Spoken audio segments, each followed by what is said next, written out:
Hey guys, welcome back to the channel. This is story about what if Naruto finds Wind Jutsu Scrolls part 1. Before I start, please do support for more amazing content and comments for part 2.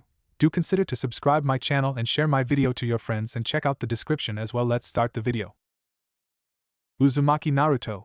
In the academy of the village hidden in the leaves, a young boy with blonde hair and bright blue eyes jumped in surprise, clutching a small stack of papers tightly in his fists. He'd been waiting in line for hours, it seemed like, and he'd zoned out a while ago. He hadn't even noticed when the girl in front of him went in. Quickly scurrying forward into the examination room, he passed by the girl, wiping furiously at her eyes and sniffling. The room inside was typical academy fare, as far as Naruto was concerned. A row of benches and desks sloping down to an open area at the bottom that the instructor had set up his desk at, a chalkboard, a few boxes of currently unused school supplies, and not much else. Naruto quickly bounded down the stairs two at a time, coming to a halt right in front of the instructor's desk and thrusting his papers in the man's face. The instructor, an aged chunin with a bandana wrapped around his head and full chunin getup, took them with an amused grin. Naruto bounced eagerly on the balls of his feet while the man looked them over, more than ready to ace this test and take his first step to becoming a real-life ninja. After an eternity of waiting, the chunin instructor nodded sharply and shifted the paperwork to the side and stood up, walking around his desk to the middle of the open floor, gesturing for Naruto to follow. Now, this test is rather simple, he explained. All you need to do is perform the ram's seal and channel your chakra. I'll take care of the rest, he winked. Naruto eagerly nodded, and the instructor carefully showed him how to form the seal, poking and prodding at his hands until he was satisfied. Stepping back, he crossed his arms. Now close your eyes and relax. Make sure you keep your hands in that position and turn your focus inward. When your stomach starts tingling, I want you to tell me, okay? The chunin asked. Naruto nodded firmly, eyes clenched tightly shut, and focused. At first he didn't feel anything. Just the aching in his feet from standing in line so long and the queasy feeling in his stomach from eating too much ramen and the wind drifting in through the window. After a minute he started to panic, just a bit. He felt a bead of sweat burn a trail down his whiskered cheek, felt the queasy feeling in his stomach intensify, felt the instructor's gaze burning a hole through his head. And then he felt it. Ivy got it, he whispered, relief flooding through him. It wasn't exactly like the instructor had said. It didn't tingle in his stomach, instead making him feel light and sorta giddy, like that one time that masked ninja carried him across the rooftops to the Hokage Tower. A hand suddenly came to rest on his right shoulder, and he heard the instructor speak, voice distant and echoing. Focus on that feeling, Naruto. Focus on it, and pull. Yes, sensei. Naruto grit his teeth, imagining himself grasping the weightless feeling tightly in his hands. His body tensed, nose scrunching up in concentration, and he pulled. He felt the light sensation spread throughout his entire body in a rush of emotion, heard it roar in his ears as it left his body. The instructor's hand left his shoulder, and a heavy crash managed to force its way past the noise in Naruto's ears. He opened his eyes, startled, and gasped. The room had been wrecked. All of the papers that had been on the chunin's desk were now scattered about the room, some still drifting around lazily, and the contents of the boxes in the corner, several books and dulled kunai, had likewise been dumped on the floor. And the instructor himself, to Naruto's horror, had been thrown backwards into his desk, which now sported a long vertical crack splitting it down the middle. Rushing over to the dazed man's side, Naruto hesitantly shook his shoulder. Sensei? Sensei, are you all right? He stammered. The instructor nodded shortly, gently shaking off Naruto's hand and pushing himself to his feet, surveying the damage the room had sustained. Then he looked down at Naruto, an unreadable expression on his face. Would you mind having a seat in the room across the hall until I'm done with the other children, Naruto? He asked politely. Yeah, sure, Naruto replied nervously. Turning around, he bounded up the steps and out the door, past the curious gaze of a girl with hair and eyes a shade lighter than his own, dressed in purple and white. Slipping into the empty room set up with a big round table surrounded by a bunch of comfortable-looking chairs and a large refrigerator, Naruto flopped down into the nearest seat for all of 5 seconds before he was up and pacing. The clock on the wall said it had only been 20 minutes, but to Naruto it felt like it had been hours by the time the door finally opened. The chunin instructor motioned for Naruto to follow him, and he hurriedly complied. We're going to take a trip to the Hokage Tower, the instructor explained while the two of them walked down the hall towards the exit. Hokage-sama would like to see your chakra himself. Did I do something wrong? Naruto asked quietly. The instructor snorted, reaching down and ruffling his spiky blonde hair. Of course not. You did something different, he said. Naruto stewed on that until they made it out of the academy, and the instructor crouched down, offering him his back. Naruto clambered on, and the instructor reached around with one arm to secure him to his back, and with the other formed a hand seal. Shunshin no Jutsu. Naruto cried out in surprise as the man suddenly shot forward, so fast that Naruto couldn't make out anything but blurred colors. The ride ended as soon as it had begun, and the instructor lowered Naruto carefully to the ground, keeping a firm hand on his shoulder so he didn't fall, and directed him into the towering red tower that the Hokage and his most trusted operated in. Quickly finding his senses, Naruto turned odd eyes up at the man. "What was that, sensei?" he asked. The instructor chuckled, letting go of him and heading for the stairs. "That was the body flicker. It's one of many D-rank jutsu you'll be learning if you graduate and become a genin." "If he says," Naruto muttered, hurrying to keep up with the man's long stride. They traveled the rest of the way up the tower in silence, and anxiety began bubbling anew in the pit of Naruto's stomach. The man had said he hadn't done anything wrong, just different, but that wasn't necessarily a good thing. They finally reached the top floor of the tower, and made their way past the waiting room and the Hokage's secretary, who merely nodded them through. The instructor knocked sharply thrice on the door, and the Hokage's familiar voice drifted through the sturdy wood, calling them in. The Hokage's office was just as Naruto remembered it.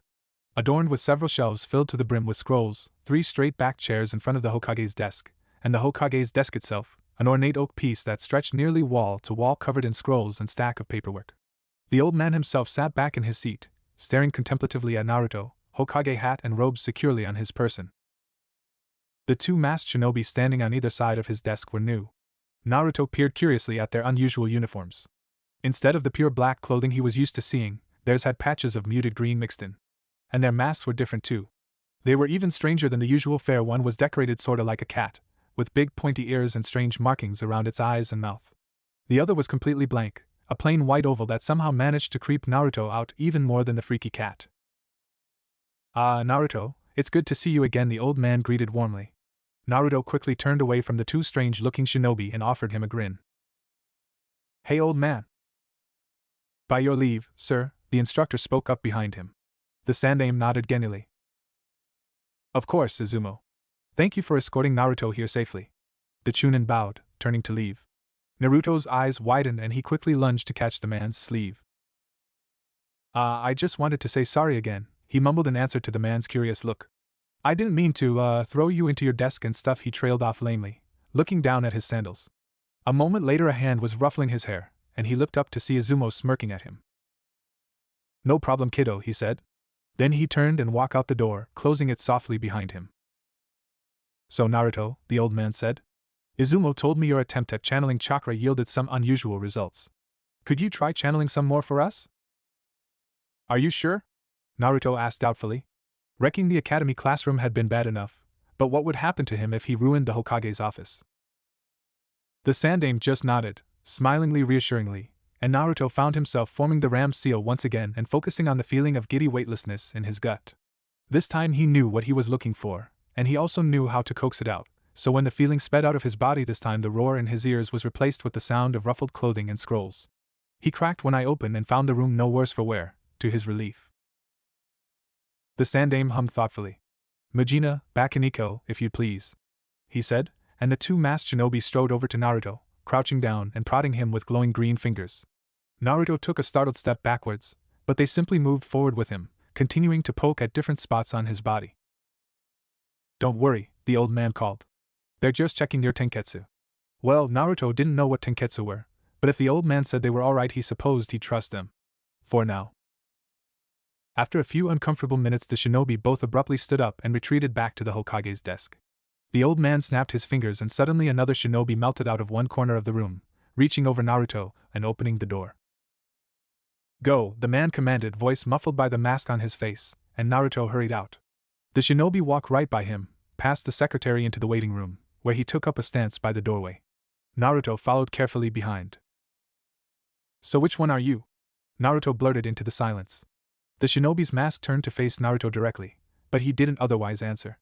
Naruto rolled his eyes and pointed at the mask. "You know, which animal?" For a while it seemed like the shinobi wouldn't say anything, but finally, "Weasel." Naruto scrunched his nose up.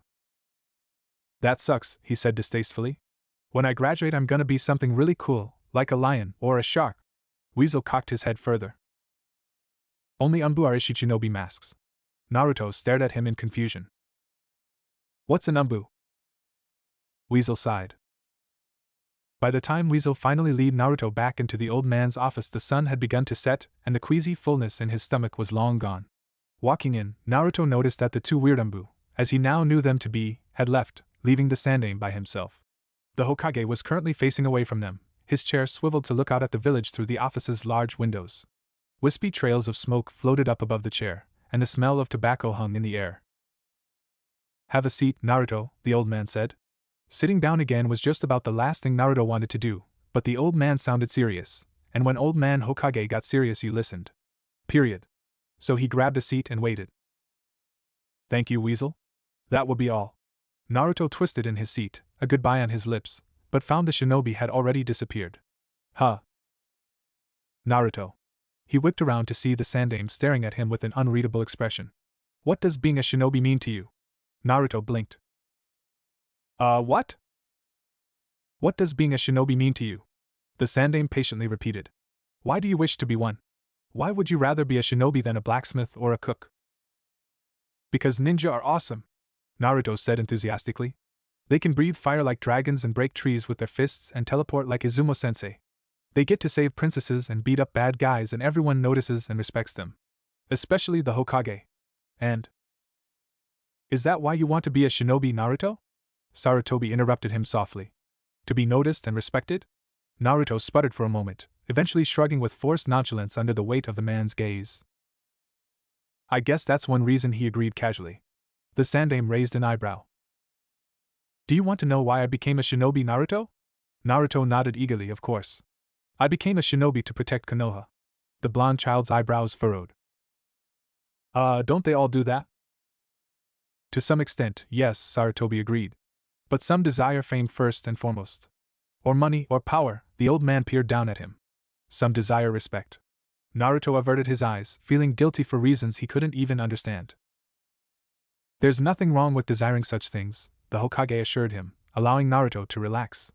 "But I worry that they won't provide the incentive you need." "Why?"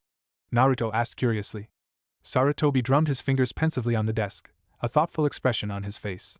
Then he rose and beckoned for Naruto to follow, turning and cracking open the window behind his desk. "Hop on, Naruto."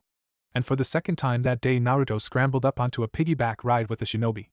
This time, however, they didn't travel with a super cool jutsu.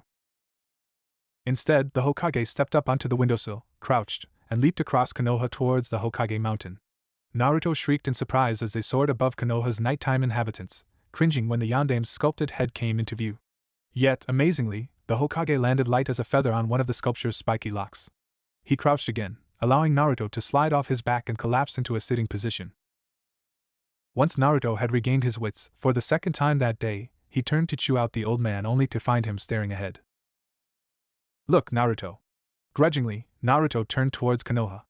And his breath froze in his throat. He'd never seen it from a bird's eye view, he dimly realized. It had always been a street view for him, or a roof view depending on who he was with. But he'd never seen it all laid out in front of him before. It was unlike anything he'd ever seen before. "They're beautiful, aren't they?" Naruto jumped. "They?" "The trees," the Hokage said, and when Naruto looked again he realized that while he'd been staring at the thousands of little people darting around below he'd missed the towering trees covering nearly half the village. He felt awe as he traced a simply enormous one that curled up and over the academy, covering it in a protective canopy of leaves. "Wow," he breathed. The Sandaime chuckled softly beside him. Indeed. The two stayed that way for a long while, marveling at the village they called home until the sun had disappeared completely, and the moon had begun to rise. Finally, Naruto reluctantly broke away from his inspection of a group of umbu bouncing around the village via rooftop, craning his neck to look at the Sandaime, who was still standing there with a peaceful expression on his face. "Hey, old man?" he asked quietly. The Sandaime hummed, which he took as a sign to go on. "Why'd you bring us here?" "I wanted you to see why I became a shinobi." Understanding bloomed on the boy's face, and he turned to look at Konoha again, this time in a different light. "To protect all of this?" The Sandaime's lips curled into a small smile at the baffled expression on his face. "All of it," he said simply. "How?" "I had help," Sarutobi admitted. "Look at those trees, look at how they shield Konoha, hiding her from those that might wish her harm." He ordered, and Naruto obliged. The Shodaime Hokage created them. He nodded seriously when the boy whipped around to gape at him. Look at those rivers, at that waterfall. He pointed towards the area of the village where the training grounds resided. Those were made by the Nidaime Hokage, and have kept water in every villager's home for decades. What did you do, old man? Naruto asked wonderingly. Sarutobi's smile widened. I kept it all safe through 3 great wars. 3? Naruto said incredulously. I'm certainly old enough to have lived through them all, am I not? The Sandaime responded in amusement. Naruto considered that for a moment, eventually nodding in acceptance. So what does that have to do with he trailed off, face scrunched up in frustration. Incentive? The Sandaime smirked. Yeah, that? What's it have to do with my incentive to be a ninja? Sarutobi frowned, returning his attention to Konoha. You have a chakra defect, Naruto, he revealed, and Naruto could have sworn his heart stopped. A what? He asked, horrified. Your chakra is different from the average shinobi. Instead of the regular brand used to perform genjutsu and similar arts, it's elemental in nature. What do you mean? Sarutobi sighed at the question. Channeling elemental chakra is a skill that most shinobi spend years attempting to accomplish in order to perform special ninjutsu. It is a complicated process that involves morphing one's chakra to closely resemble their element of choice. Yours has skipped that stage entirely. Isn't that a good thing? Sarutobi grimaced at the desperation in the small boy's voice. In some regards, yes, he agreed. But with only wind nature chakra at your disposal, you will be unable to perform even the simplest genjutsu and ninjutsu not directly related to the element. Fuinjutsu will also likely be out of your reach. Naruto exhaled shakily, attempting to process the man's words. He'd never heard of Fuinjutsu, and genjutsu only vaguely rang a bell, but he couldn't use ninjutsu. How was he supposed to become Hokage if he couldn't use ninjutsu? How was he even supposed to become a ninja? What can I do? His head dipped, bangs fell over his eyes, and his tone was bleak. Sarutobi frowned. You can stop sulking first of all, he said, voice hard. Naruto lifted his head quickly, staring up at Sarutobi, shocked. Just because you're at a disadvantage doesn't mean that you can't still achieve your dream. Don't ever think otherwise, he said sternly. Naruto nodded slowly. But how can I? There are other arts for you to learn. Taijutsu, the shinobi art of hand-to-hand combat, even more essential a skill than ninjutsu, requires no chakra given the right style. Likewise, kenjutsu, the shinobi art of weaponry, relies only on your determination to exceed. Stealth, a skill that every shinobi worth their title possesses, doesn't require any chakra either. The Sandaime crossed his arms across his chest. Do you see where I'm going with this, Naruto? I think so, Naruto said slowly. As long as I work really hard, I can still be a ninja? The Sandaime's hard expression softened, and he nodded. Exactly. Now hop on, these old bones can't take the cold. Naruto giggled and nodded, quickly wiping at his eyes and jumping on the old man's back once again for the return trip. This time he managed to hold himself to an exhilarated whoop as they soared through the sky towards the Hokage's office. When they were safely indoors, Sarutobi allowed Naruto to drop and collapse back into his chair with a relieved sigh. Naruto, meanwhile, bounced around in front of the desk, too giddy with excitement and something else he couldn't identify to sit down. Sarutobi coughed firmly, expression serious once more, and Naruto forced himself to calm down and listen. To answer your question, Naruto, I brought you to the Hokage Mountain to show you what the right goals can accomplish. The Shodaime, the Nidaime, and myself all strove to protect Konoha above all else. We accepted nothing less than a prosperous village, and so that's what we got. If you truly wish to become a shinobi, to overcome your handicap and excel despite it, a simple desire for respect won't be enough. Naruto fidgeted, conflicted, but the Sandaime didn't give him a chance to speak. I'm going to make you a deal, Naruto. The same deal I made with a boy a year older than you with a similar problem, Rock Lee. Sarutobi stated. I'll enroll you in the academy if that is still your wish, and I'll make sure the instructors don't penalize you for not being able to perform the required ninjutsu, genjutsu, and fuinjutsu. And if when the day comes for you to graduate you are at the top of your class in taijutsu, kenjutsu, and stealth, and you can present me with a desire to be one worthy of a future Hokage, you will be made a shinobi. The Sandaime leaned forward, smiling conspiratorially. I'll even give you a special scroll from my library as a reward for your hard work. Really? Naruto cried, leaning forward and nearly headbutting the Hokage in his excitement, who merely leaned back and laughed. Of course, he assured. So, what do you say? I say you've got a deal, Naruto reached out and grabbed the old man's hand off the table in a hearty handshake. I'm glad, Sarutobi said sincerely. Your first class will be a week from now, and I expect you to make a very good first impression with your instructor. You got it, old man. Now then, if all of that is settled, I think it's about time we got you home, he said. I'm sure Mrs. Wakayama is worried sick about your absence. Naruto rolled his eyes at the mention of his crazy caretaker but followed the Hokage out of his office nonetheless. They traveled at a leisurely stroll, an appreciated change from the day's previous means of transport. Naruto looked around at everything with new eyes, the amazing view from the Hokage Mountains still burning in his mind. They were just reaching the district that housed Naruto's orphanage when a thought occurred to the young boy. Hey old man, what did the Yondaime do for Konoha? He asked. Sarutobi glanced at him thoughtfully for a moment. He did more than any of his predecessors, he answered quietly. He saved Konoha from annihilation 7 years ago, sacrificing his life to defeat a demon bent on her destruction. Whoa! Naruto twisted his head to stare at the Yondaime's monument with something like hero worship shining in his eyes. And in doing so he missed the look the Sandaime gave him, one of deep sadness and regret. Naruto was just about bouncing in his seat at the academy. The agonizing week of waiting finally passed. While other kids his age around him chatted about this or that, he daydreamed about all of the super cool taijutsu moves he'd be learning, and all the awesome kenjutsu stuff as well.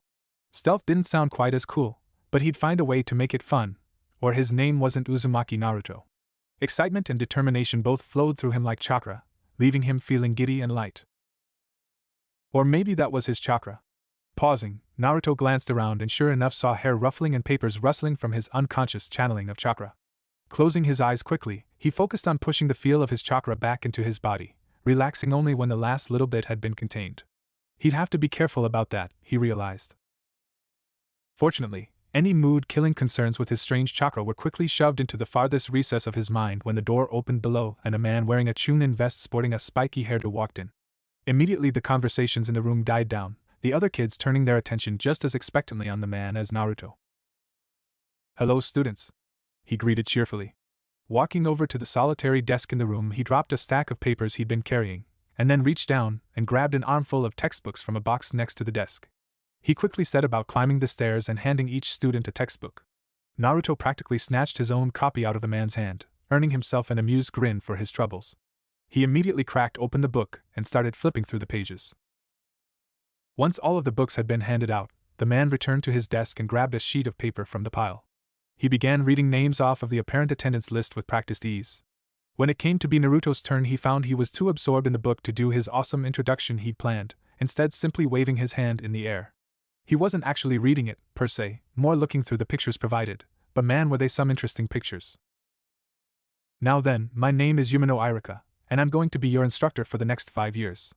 The instructor introduced himself, receiving a chorus of hellos from the class. First of all, those textbooks are all yours to keep, and will cost extra to replace. So take good care of them. You'll be getting a new one every year, but for now that's all you've got, he said firmly. We've got a lot of material to cover before your graduation, so today is going to be a brief overview on everything we'll be doing. I'll also be answering any questions you may have, and after lunch we'll take a trip outside to the training grounds you'll be using to practice your various shinobi arts. Naruto perked up at that, but a quick glance at the clock assured him that lunch wasn't for a long time still, and as Irika-sensei launched into the various different subjects they'd be covering, Naruto found himself turning back to his book. His eyes traced over the various pictures of hand seals and taijutsu stances and the like, occasionally skimming the text below the pictures if they were particularly interesting.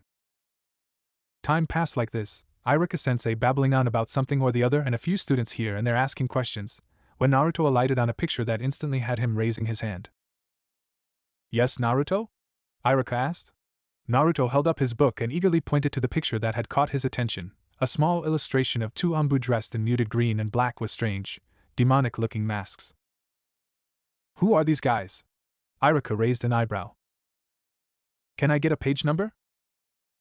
Oh yeah? 266, Naruto supplied, feeling his cheeks heat up as a few snickers reached his ears. Irika walked back to his desk and picked up a textbook of his own, flipping through the pages. You mean the Anbu? He asked, surprised. Naruto nodded. Yeah, they look different than the regular kind. Irika nodded in understanding. Ah, I see. These particular Anbu belong to a special division that exists solely to combat bijou and similar demonic threats called the Yokai Corps, he explained. They're a very selective bunch. I don't even know what is required to become one. On the other side of the room, a girl with pink hair quickly raised her hand. What's a bijou, Irika-sensei? She asked curiously. Several students nodded along with her question, the word demonic having easily sparked their interest. Irika crossed his arms, humming thoughtfully. Well, I was planning on saving that particular subject until after lunch, he said slowly. But I suppose I could do that now and go over the rest of the year's subjects later, if you'd all like. Unanimous agreement was his answer. All right then. Why don't you all turn to page 267? Naruto turned the page once, and was greeted by the sight of an enormous ugly creature hurling what looked like sand at a bunch of tiny ninja. Bijou are going to be a very important topic throughout this year and every year following, so for now I'll just give you the basics. The bijou are 9 beings that are so powerful many refer to them as natural disasters. Each is the size of a small village, and one by itself has been proven to be destructive enough to wipe out miles of land at a time with their attacks. Each bijou belongs to an element, of which they have complete and total control over. The Ichibi, as you can see, deals in sand.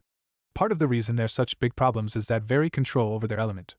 It makes a shinobi's job a lot more difficult when the very ground beneath their feet is working against them. Bijou also have the uncanny ability to flee into their element when threatened, so capturing them is impossible.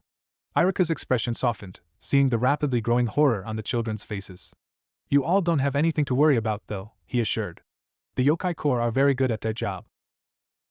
The pink-haired girl raised her hand again, if a bit hesitantly. Yes, Sakura? Irika asked. How do the Yokai Corps combat the bijou, exactly? There was a slight tremor in the girl's voice, but she tried valiantly to hide it. Irika smiled reassuringly at her. A very good question, he complimented. As I said before, the Yokai Corps are a very secretive bunch, but from what I understand they operate primarily through an extremely impressive level of teamwork. Their main purpose is to keep bijou away from Konoha, and they do this very well by using group ninjutsu and mass containment techniques to scare the bijou away. Any more questions? My mom told me the Kyuubi attacked Konoha 7 years ago, and the Yondaime had to sacrifice himself to kill it, a boy in front of Naruto with messy brown hair and glasses said matter-of-factly. Why didn't the Yokai Corps scare it away? Irika sighed sadly, leaning back on his desk. It was not because of a lack of effort, he said after a few moments. Something that you all need to understand is that the power of the bijou varies greatly. A theory has been made that the number of tails they possess is an indicator of this, but there's little evidence to that fact other than the Kyuubi, which has the greatest amount of tails and the greatest amount of power. The Yokai Corps can only do so much, and in the end the Kyuubi was just too strong for them to contain or scare off. Their ninjutsu, their traps, everything. It was all useless against what some call the Lord of the Bijou. Irika explained solemnly. The Yondaime was forced to sacrifice himself because the Kyuubi would have wiped out Konoha in its entirety otherwise. He shook his head. We'll be going over that and other things related to bijou in due time, but I think for now that should suffice. How does an early lunch sound?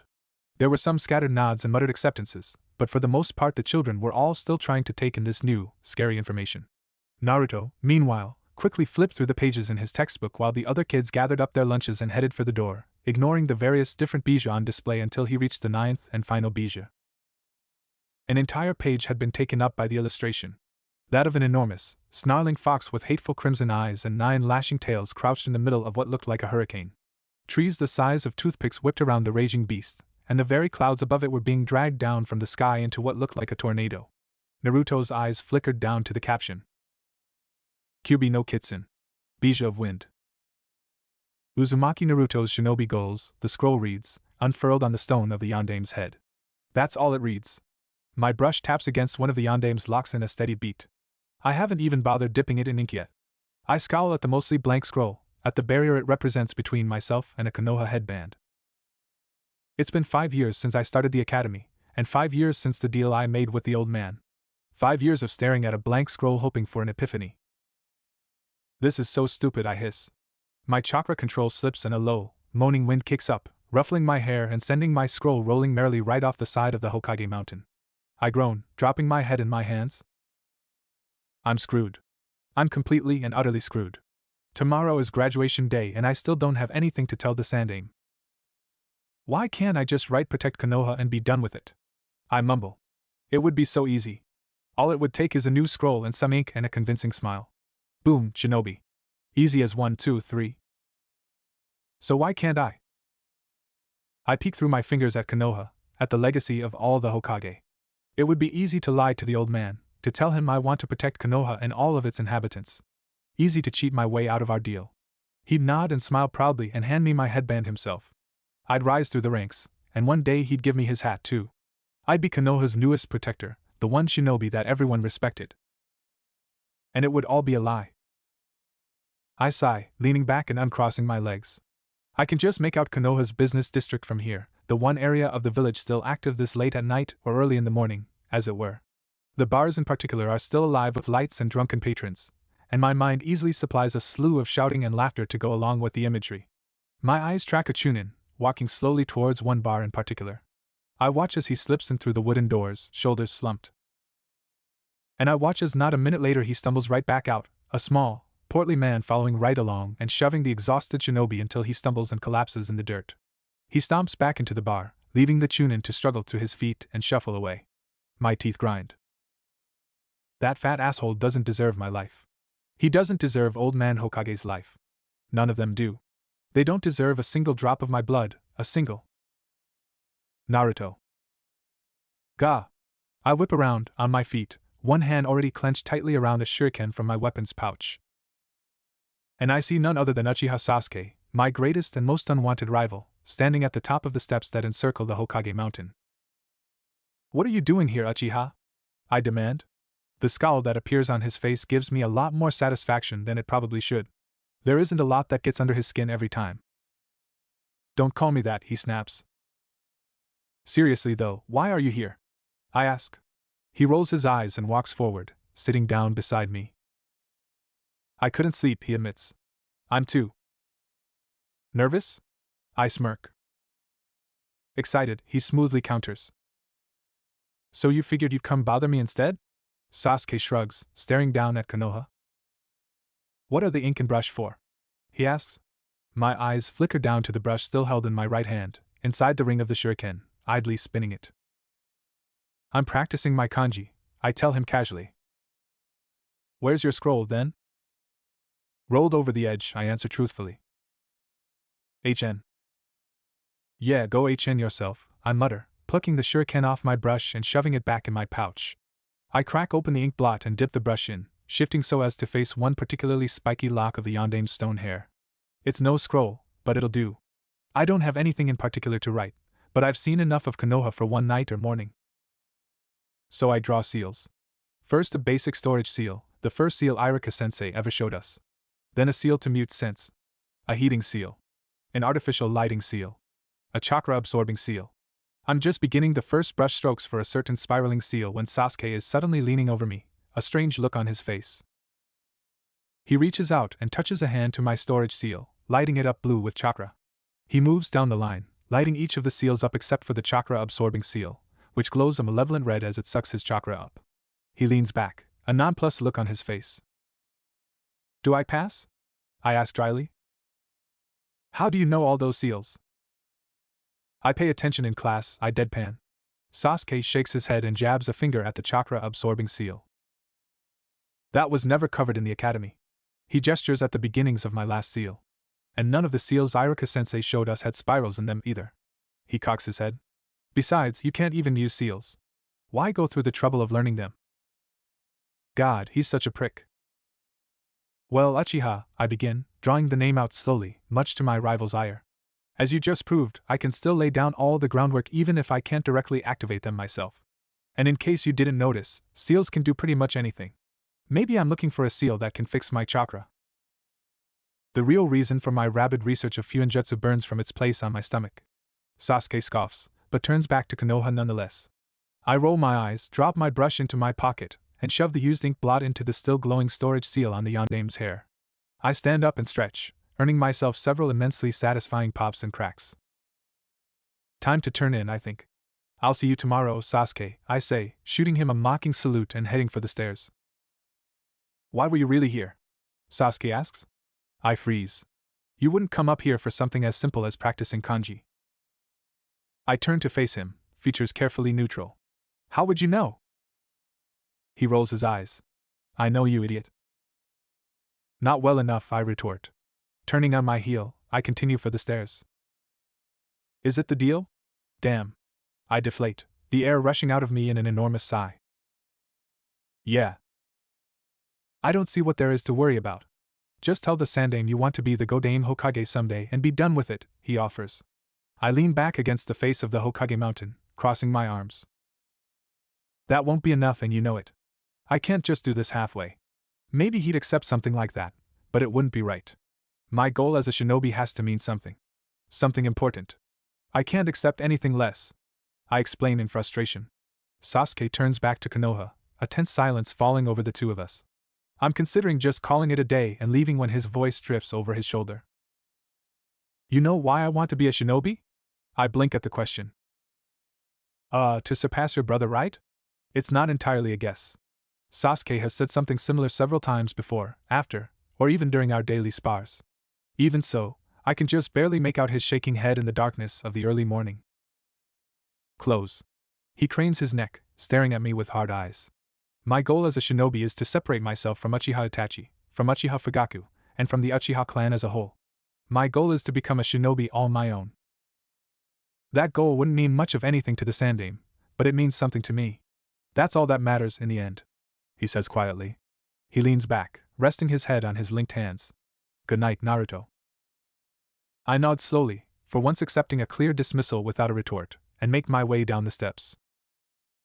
I have a lot to think about. Ruto, wake up. I roll over, cracking an eye open and peeking blearily at the alarm clock on my nightstand. The blocky red numbers read 7:30. Like hell. My eye closes.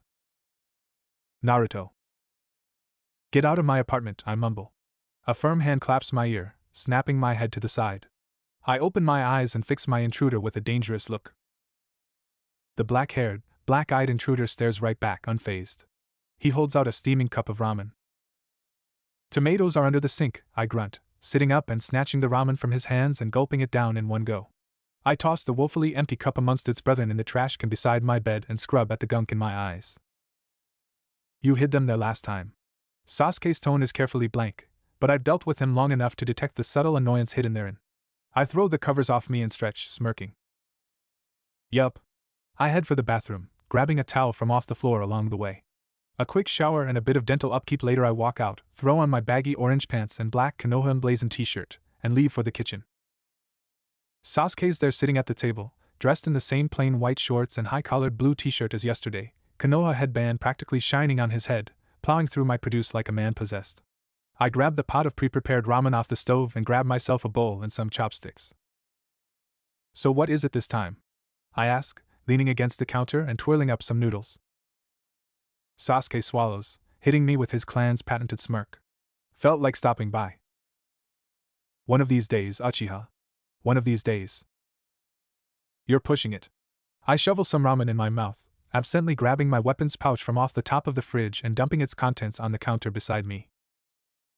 10 shuriken, 5 kunai, and about 15 senbon. I'll have to stop by Kaji's soon. Taking one last gulp of broth, I place the bowl in the sink and pack up my gear.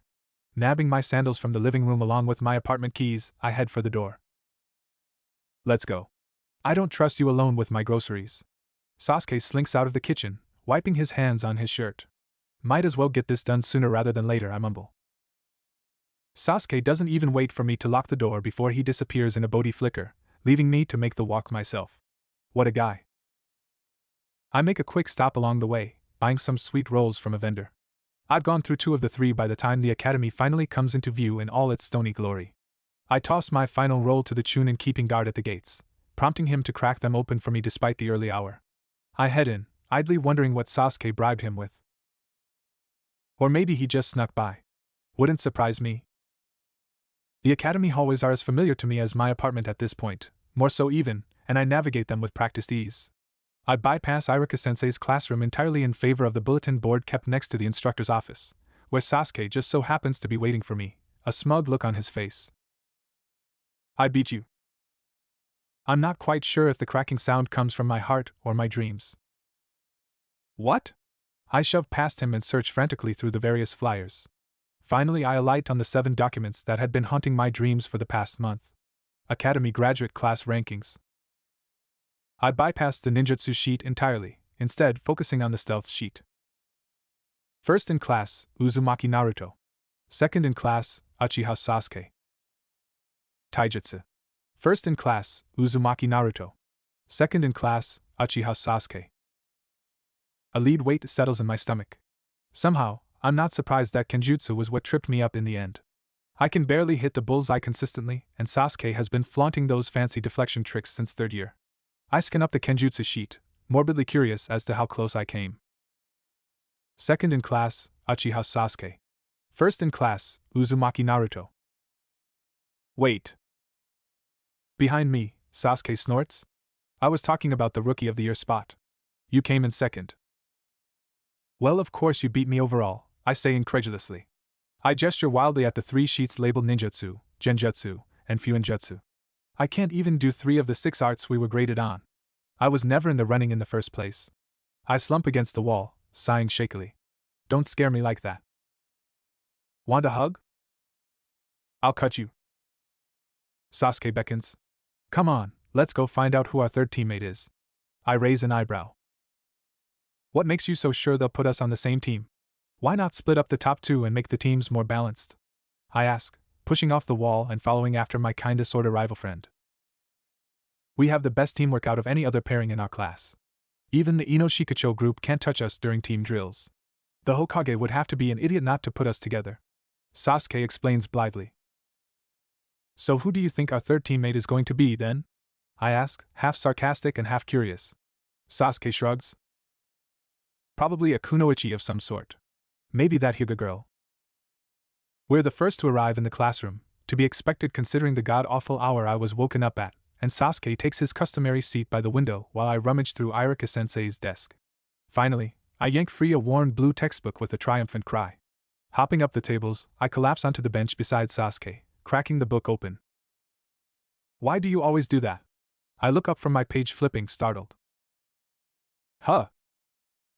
Sasuke waves a hand at the book. Every day before class for the last 2 months. You grab the third-year textbook from Irika's desk and read it until class starts, sometimes after if the material is dull enough.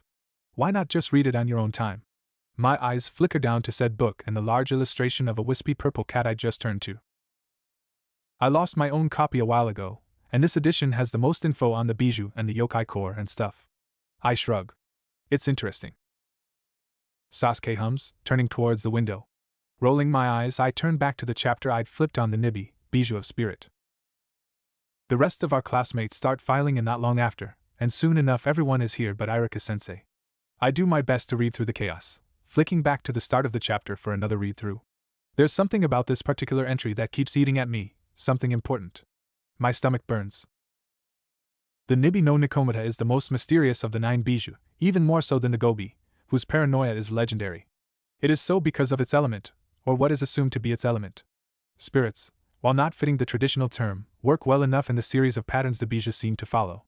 It is not known how the Nibi's control over spirits works, which makes it potentially even more dangerous than a bijou such as the Hachibi. There are almost no first-hand sightings of the Nibi in action because of this obscure, nearly always fatal power. What we have been able to glean from this, however, is that the Nibi possesses the ability to literally rip the life out of a person if it makes physical contact, no matter how brief. It is said that it can also reanimate the bodies of the dead with spirits of its choice, turning a once great shinobi into little more than a snarling animal in the blink of an eye.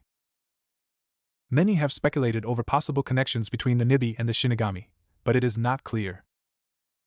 Good morning, class. Irika-sensei calls, striding through the door at the ground level with a few papers clutched in his hands, as per usual.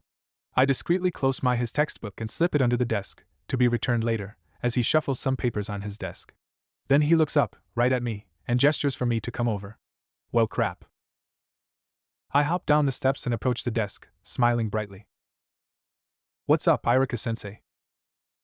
The Hokage wants to see you, Naruto, Irika says quietly. My innocent smile vanishes. Don't worry, I'll grab my book after class. Good luck. He reaches out and clasps my shoulder. I nod slowly. As I'm leaving, I can hear the change in his tone, hear the pride leaking through. Well, this is it. As of this day, you're all Konoha shinobi, and every single one of you has earned it. I shut the door forcefully behind me, exhaling slowly. I set off at a brisk walk, surveying everything around me carefully, imprinting it into my memory. This is probably going to be the last time I walk these halls for a long, long time. One way or another. The Hokage will see you. The vanilla Umba pushes the door open and steps aside. It behind me with a quiet, ominous click as I walk in. The old man is there behind his desk, as always, Hokage robes and hat donned and pipe within arm's reach. Except now his expression is flat, serious. The old man I know and love doesn't exist right now. Alright Uzumaki, go time. Old man, I say with a respectful nod. Wait. Damn. That didn't sound like Hokage-sama at all. Naruto, he replies with a nod of his own. Alright, that's enough screw-ups for one life-altering meeting. Time to shut up. Have you seen your academy results yet? He asks. Yes, sir. Better. The Sandaime quirks an eyebrow but continues nonetheless. So you know that you've passed the academy with first place marks in all of your relevant shinobi arts, just as you promised you would. Very impressive, I must say, he compliments.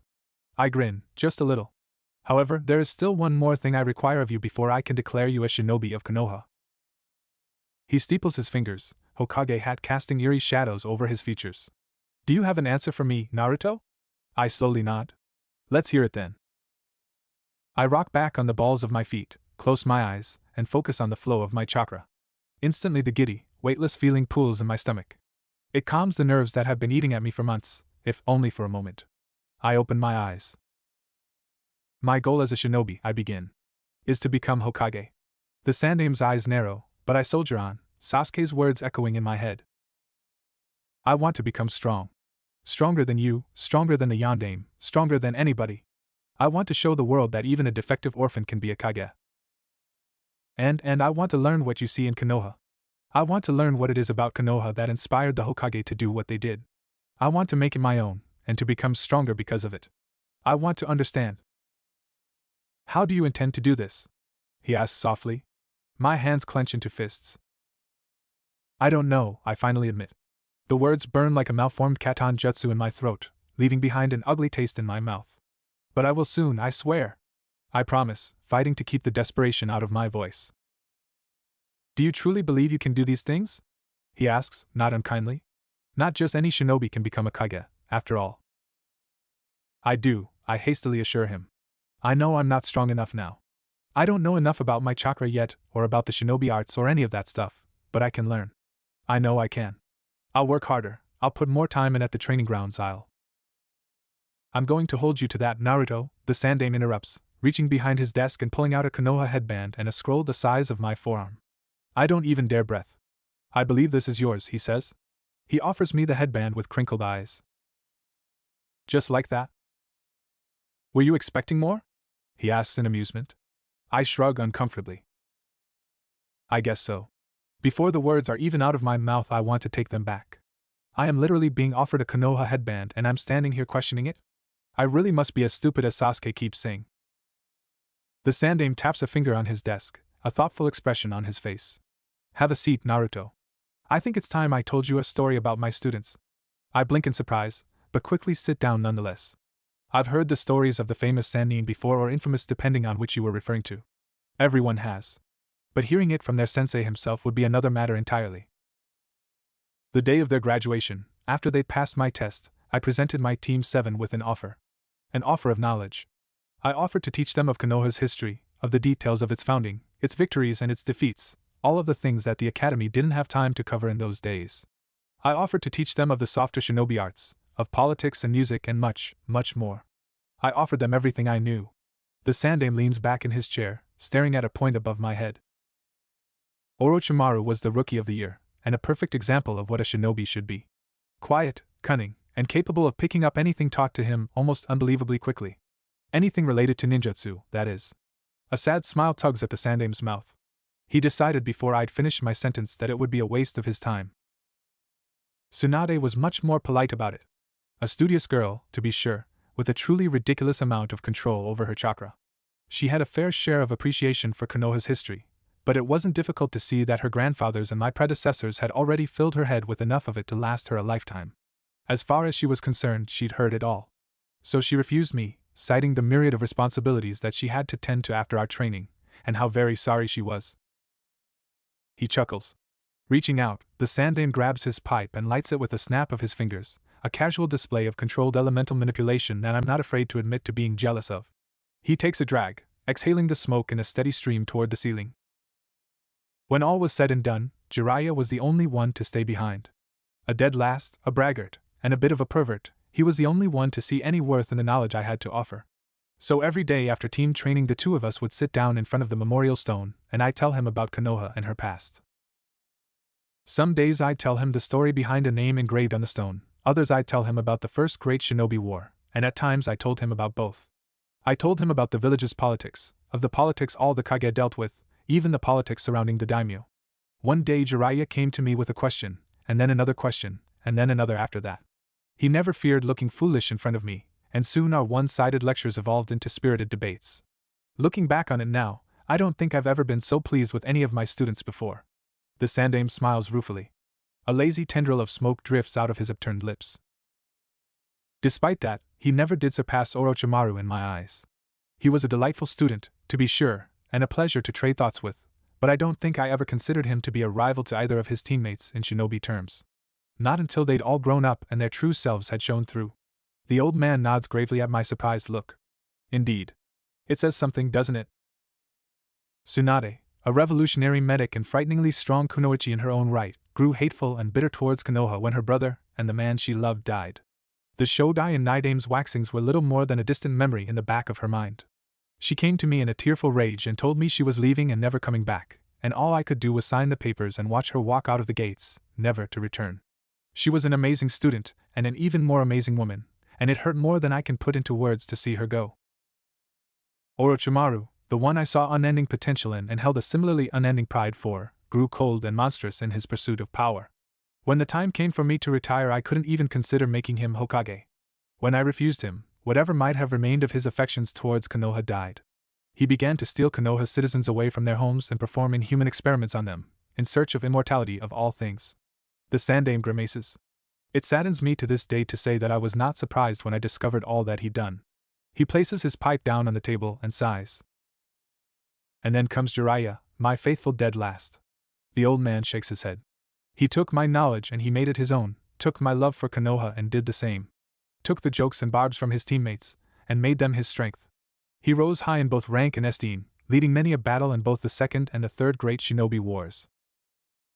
Then he traveled far and wide across the elemental nations and beyond, his thirst for knowledge guiding him. Along the way he made friends, almost as many friends as there are shinobi in this village. And through these friends he formed the most powerful spy network Konoha has ever had the pleasure of knowing. He fought tooth and nail for every last Jutsu and political alliance, and never once faltered where his teammates fell, and he proved my fool self wrong. He became one of the greatest shinobi Konoha had ever seen, a spy master and a war leader and a hero. The Sandaime falls silent. I sink back in my stiff chair, attempting to absorb his words. My anxiety is long forgotten as I stare at the Sandaime, and it occurs to me that I shouldn't know this. That I don't deserve this knowledge, so personal and visibly painful to the old man across from me. Why are you telling me this? I manage to ask. Because I want you to realize something, Naruto, he says intently. I want you to realize that it isn't power and knowledge that makes a great shinobi. Orochimaru and Tsunade both had more than enough of that, and it did little for them in the end. It's the desire to improve yourself in all areas, not just those that suit you. The ability to set aside pride in yourself in exchange for personal betterment.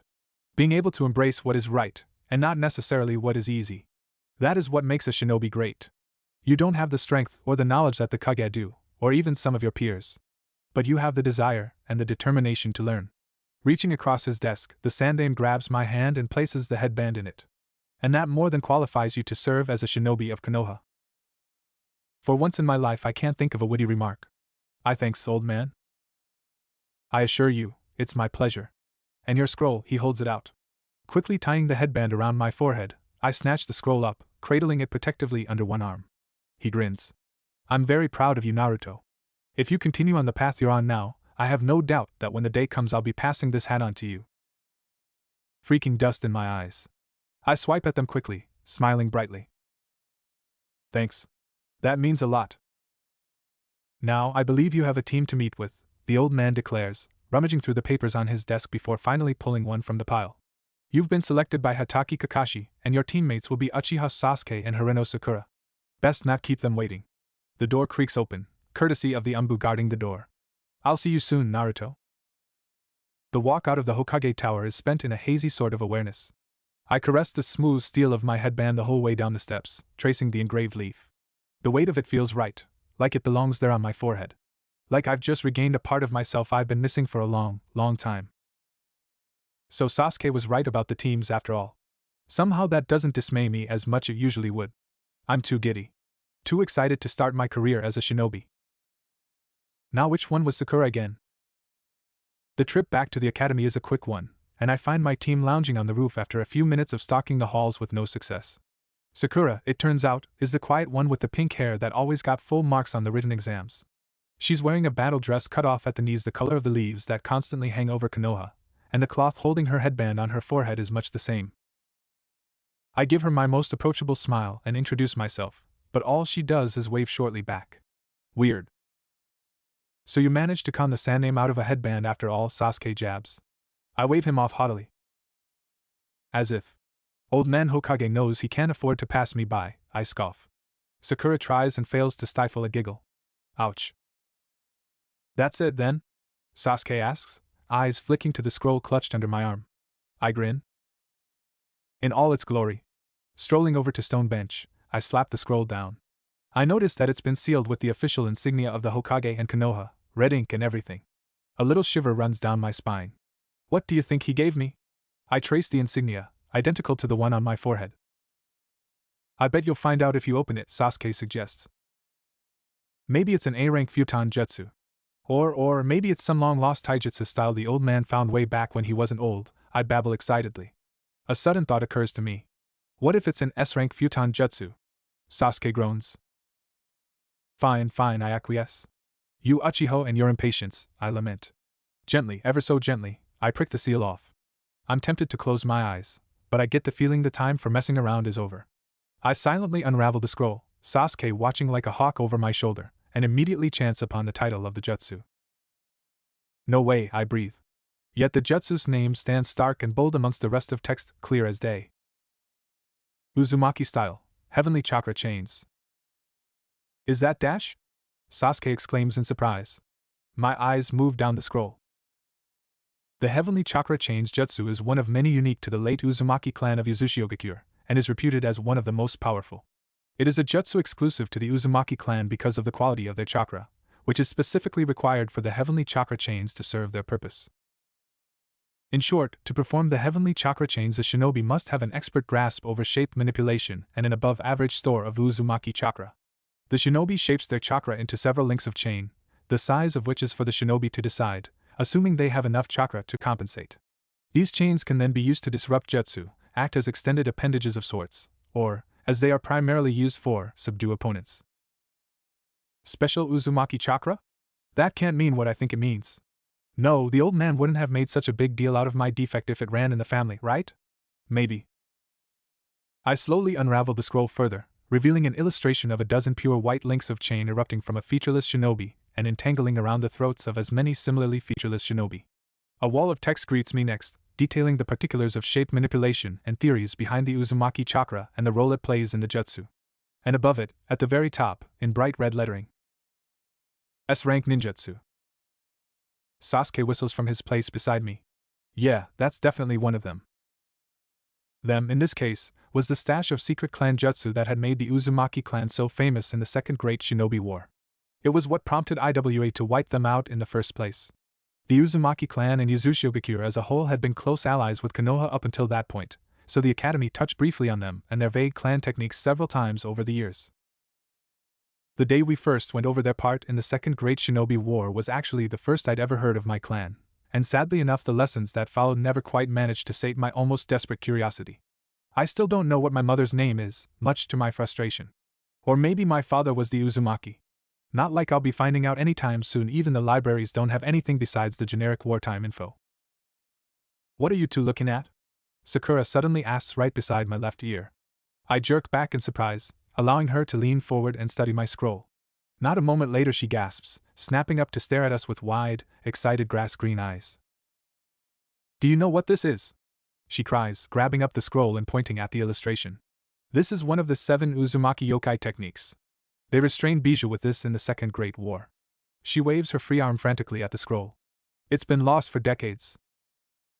7 Uzumaki, what now?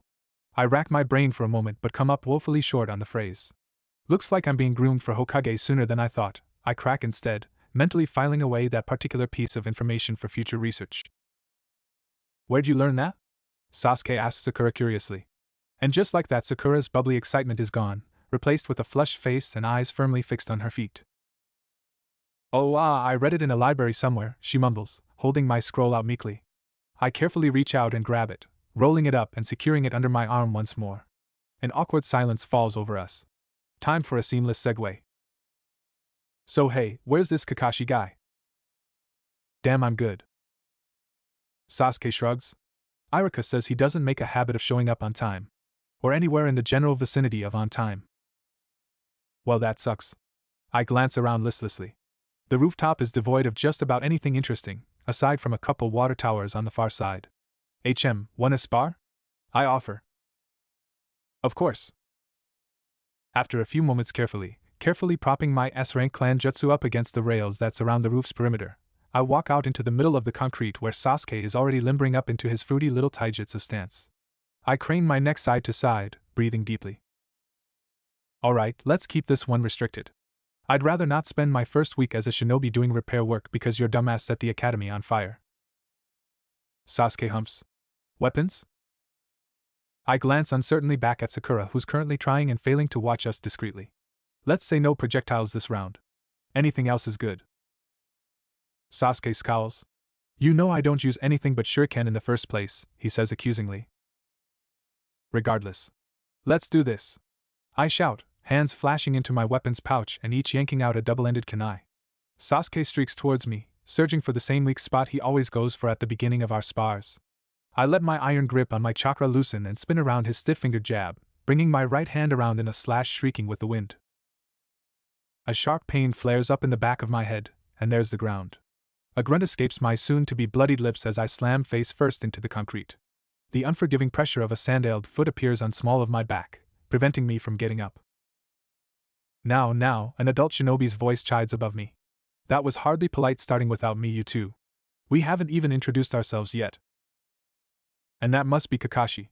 So much for a first impression. The pressure disappears from my back, allowing me to climb to my feet, rubbing at my aching face. I fix my attacker/sensei with my fiercest glare. Said attacker merely smiles cheerfully back. Or I think he smiles. A face mask covers the bottom half of his face completely, and his headband is sagging over his left eye, leaving only a crinkled right eye bare. Aside from that, a forest green Jounin issue flak jacket not unlike Sakura's battle dress, worn with years of hard use, hangs comfortably on the man's wiry form. The rest of his garb is a solid navy blue, same as his face mask. That was a cheap shot, I grumble, reaching down for my 2 scattered kunai. Good thing I'm not a samurai, Kakashi replies happily. Now have a seat, you two. Reluctantly, I grab my scroll and sit down on the bench next to Sakura. Sasuke silently takes his place on my other side. Kakashi leans back against the railings, crossing his arms over his chest. So, introductions. How about you start us off, Pinky? Sakura's eyes widen. What should I say, sensei? Nothing too extensive. Just your name and some likes, dislikes, and dreams for the future should do for now, he answers easily. Sakura nods slowly. My name is Harino Sakura, she says quietly. I like reading and researching the yokai core. I dislike bullies and the bijou. She draws herself up, hands bunching in her lap. And one day I dream of joining the yokai core and helping to protect Konoha, she declares determinedly. I shoot her a thumbs up, but she simply faces firmly ahead. Note to self. Figure out what's wrong with Sakura.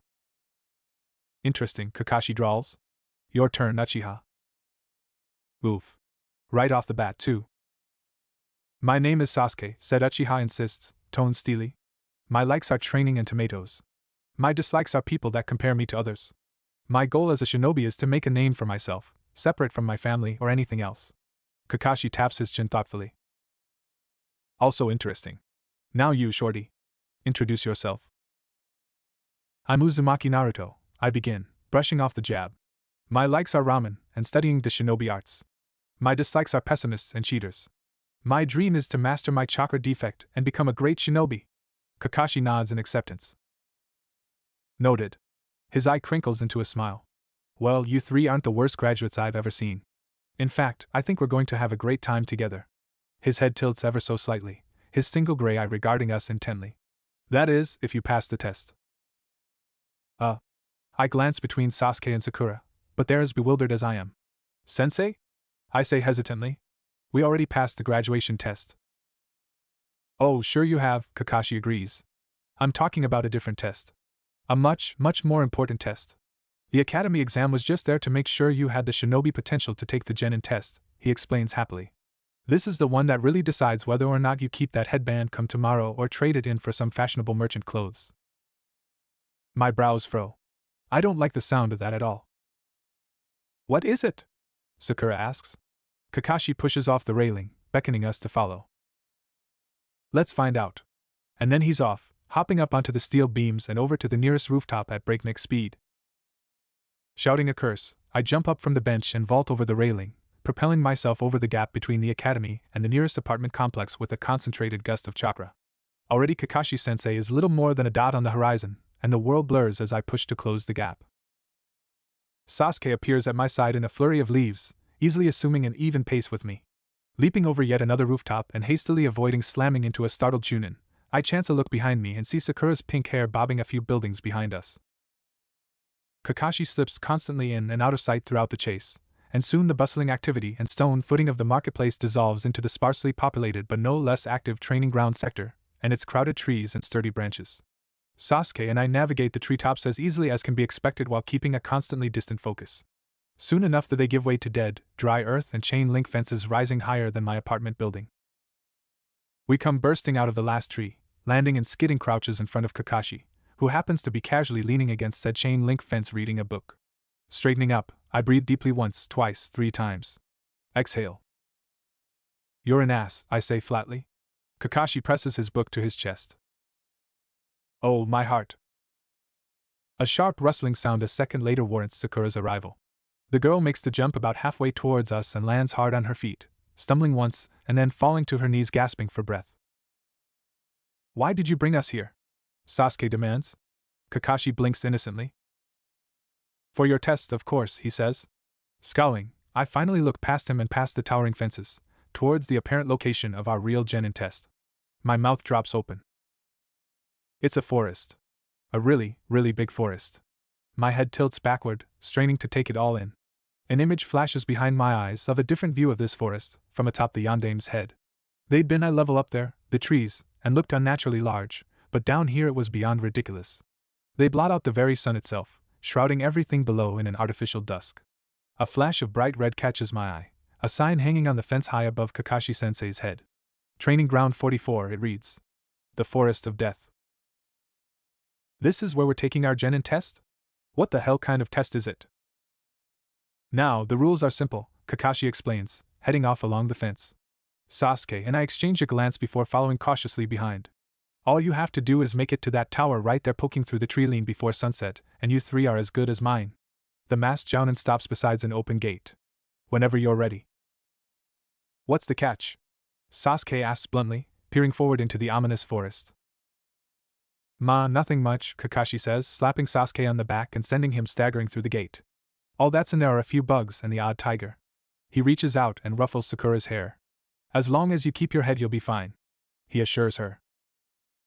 I slink in through the fence behind Sakura, and the gate slams loudly shut behind me, dozens of seals lighting up briefly across its surface and fading away just as quickly. A roar echoes somewhere off to the right, deep in the forest. Kakashi gives us a thumbs up from his spot behind the fence just before disappearing in a swirl of leaves. Good luck. I stare blankly at the falling leaves for a little while, just trying to process it all. I fail. What the hell just happened? Sakura shrugs helplessly and Sasuke ignores me entirely, a pensive expression settling on his features. No, seriously, I insist. What the hell was that? I've heard about this test before, Sasuke admits, frowning. From some of my cousins a few years ago. I don't think it's ever been held here before, though he shakes his head in frustration. Let's just get to the tower. We can sort things out when we've passed. Can he even do that? I press as we set off at an easy run into the forest. Just drop us off here without telling us what our objective is. That's his job, isn't it? What do you mean, Naruto? Sakura asks confusedly. I roll my eyes. He's obviously not telling us something. You really think all we have to do is get past a couple tigers and reach that tower to become shinobi? What would be the point of that? I ask harshly. Sakura flinches, mumbling an apology. Ah, great. Snap at the shy girl for asking a question, Naruto. What could possibly go wrong? I open my mouth to apologize, only to be stopped short by a familiar roar, this one closer than before. I jerk to a stop, reaching into my weapons pouch and pulling out my double-ended kunai. The titanic treetops rustle above us and a flash of white catches the corner of my eye. A muffled boom reaches my ears and I spin, coming face to face with the biggest tiger I've ever seen. As big as Old Man Tucci's ramen stand, bigger even. Its fur is a dirty white striped with purple, and its eyes are a violent shade of yellow, same as its bared teeth. Its nostrils flare, and it lets loose a rumbling growl that sets the hairs on the back of my neck on edge. 3 more booms rend the air, and I take my eyes off the tiger in front of me just long enough to see 3 more of equally monstrous stature prowling forward, entrapping us. Blood stains the fur of one and drips from the teeth of the other 2. Sasuke, I say lowly. I'll take the 2 to your left, you take the on directly behind me. Sakura, a cloud of smoke drifts past my vision, revealing a broken branch on the ground in place of my pink-haired teammate. Awesome, I snarl, just as the tiger in front of me roars and pounces. My chakra explodes free, shrieking, and I spin around the tiger's swiping claw and sink my kunai into its shoulder. It yowls, tail whipping around and smacking me in the back of the head hard enough to send stars spiraling into my vision. I hurriedly drag my kunai out, praying for a severed tendon, and throw out my other hand, blasting the beast's head backwards with a surge of wind and sending it staggering back. Fire release, great fireball. Heat dances behind me, an uncomfortable warmth at my back. One of the tigers roars in pain. The tiger on Sakura's side comes bearing down on me, teeth flashing toward my neck. I spin away, sweeping both arms forward and pushing my chakra with all my might. It shoves savagely behind the tiger, sending it tumbling headfirst into a tree. Sasuke appears at my side, hands flashing through the seals to another Katan Jutsu, and I turn to deal with the pissed-off tiger behind him. Wait. Tiger? A snapping above me reveals the 4th tiger, navigating the treetops as easily as one of Old Man Hokage's monkey summons. I follow it incredulously as it travels farther and farther out among the branches until it's almost directly above me and Sasuke. The tiger on the ground growls, stalking forward, and its tail lashes out at my face. I duck under the blow and bring my left arm up sharply, severing a solid foot of the monstrous appendage. Spinning out of the way of yet another furious pounce, I see Sasuke being backed up by his 2 tigers, and see the tiger in the treetops poised directly above him. My eyes widen. Sasuke! I shout, and immediately he disappears in a shunshin. The 4th tiger yowls furiously, landing on the other 2 with a crash. Instinct screams at me to move and I dive out to the side, the final tiger's massive bulk thundering past. Rolling to my feet, I let my kunai drop and flash forward. My chakra howls around me and I slam a fist into the beast's side, sending it skidding into the thrashing pile of its brethren. A fireball from above engulfs them all, courtesy of Sasuke from his place above me. I'm bracing myself for another pass when 4 translucent walls of shimmering blue spring to life around the enraged tigers. One of them rushes forward and bounces off the wall in front of me ineffectually, snarling. A hissing sound fills the air. Chakra comes to life in the form of dozens of little squares lighting up within the barrier. Flames brighter and infinitely more dangerous than the Katan Jutsu Sasuke was slinging around fill the great big chakra box. I stare in silence as the barrier falls and the smoke settles, along with the pink mist that used to be 4 giant tigers. Sakura inches out from behind a tree to my left, slipping a sealing brush into her weapons pouch. She smiles nervously at me.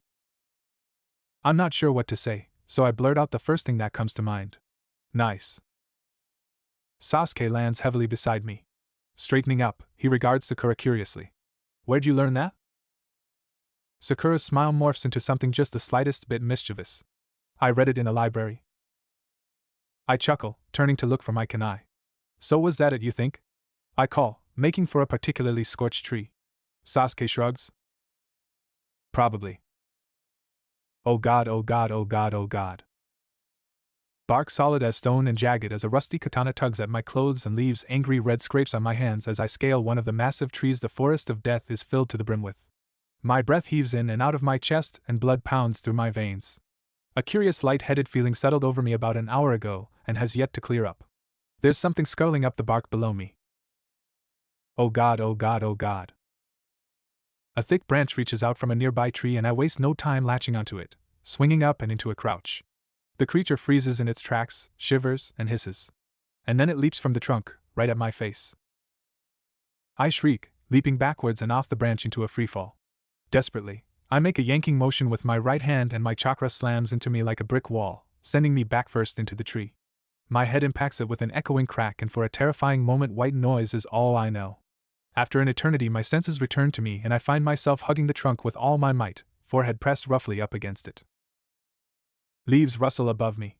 Another hiss. Oh God. Spying a branch about 10 feet below me, I shimmy down the trunk and set to getting back to ground level, one branch at a time. The creature is never far behind, spurring me on faster and more recklessly than is probably recommended while navigating trees the size of mountains. I couldn't really care less at this point, though. I nearly cry when I spot the ground and my teammates. I'm so relieved.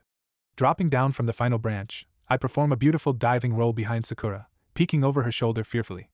Sasuke sighs, though whether it's from annoyance or fatigue I can't tell, and flits quickly through the hand seals for the great fireball. He unleashes it just as the hell beast hits the ground, and the horse-sized creature goes up with a heavenly whoosh. Its screeches are music to my ears. I stay safely behind my pink-haired human shield until it stopped making noise entirely, and its various limbs are twitching in the air. Then I rush over and kick it as hard as I can, over and over and over. I hate spiders, I growl. Said spider's body suddenly gives under my mighty kicks with a sharp crack, and a nasty yellow goo spills out of the hole. I take a hasty step back, gagging. Sasuke snorts. You done, princess? Or do you have some more bugs you'd like me to swat for you? I whirl around, jabbing my index finger at him. You can blow me, Uchiha. Spiders are evil in its purest form and I'll have no part. Guys? Sakura breaks in hesitantly. That's the tower over there, isn't it? She points at said tower, obscured by some leaves but very, very close. Never have I seen a more beautiful sight as that great red tower. Not a minute later I slam the tower doors open, stumbling inside and just about collapsing into the arms of one very surprised Irika-sensei. Sasuke and Sakura follow in at a perhaps saner pace. It was so awful, Irika-sensei, I babble. There were tigers as big as Ichirakas and snakes longer than your lectures on genjutsu. So you three made it, Irika-sensei observes, amused. Just in time, too. Hokage-sama will be here at any moment with the Jounin-sensei for the final evaluations. A pack of wolves tried to tear off my junk and a bear ate all my shuriken. The rest of your classmates that got through the test will be on the top floor, and there's some food and medic need on the third floor if you can't wait, Irika-sensei explains. You'll want to hurry though.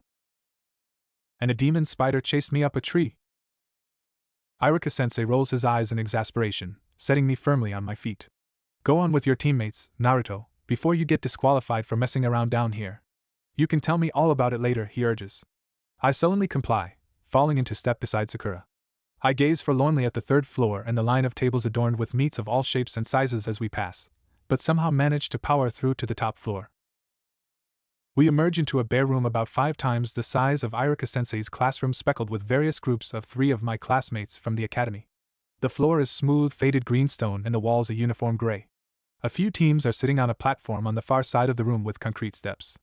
A quick sweep of the room shows that none of them look as disheveled as Sakura, Sasuke, and I, to my annoyance. Hey, Naruto! Oh, perfect.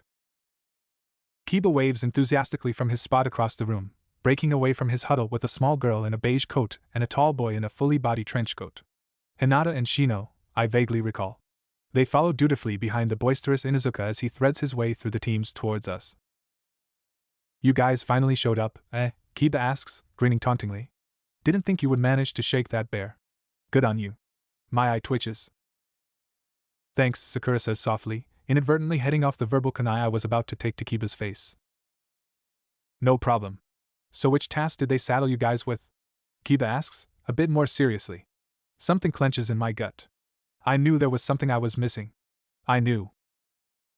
We were only told to make it to the tower before sunset, Sasuke answers. Kiba winces. Courier team, huh? That sucks, I'd never have guessed they'd put you two there. We got tracking. He holds up a scroll colored red around the edges with the kanji for track emblazoned on it. I'm confused, I announce. Sakura nods in agreement. We weren't told that there were specific team categories, Sasuke says. Kiba frowns.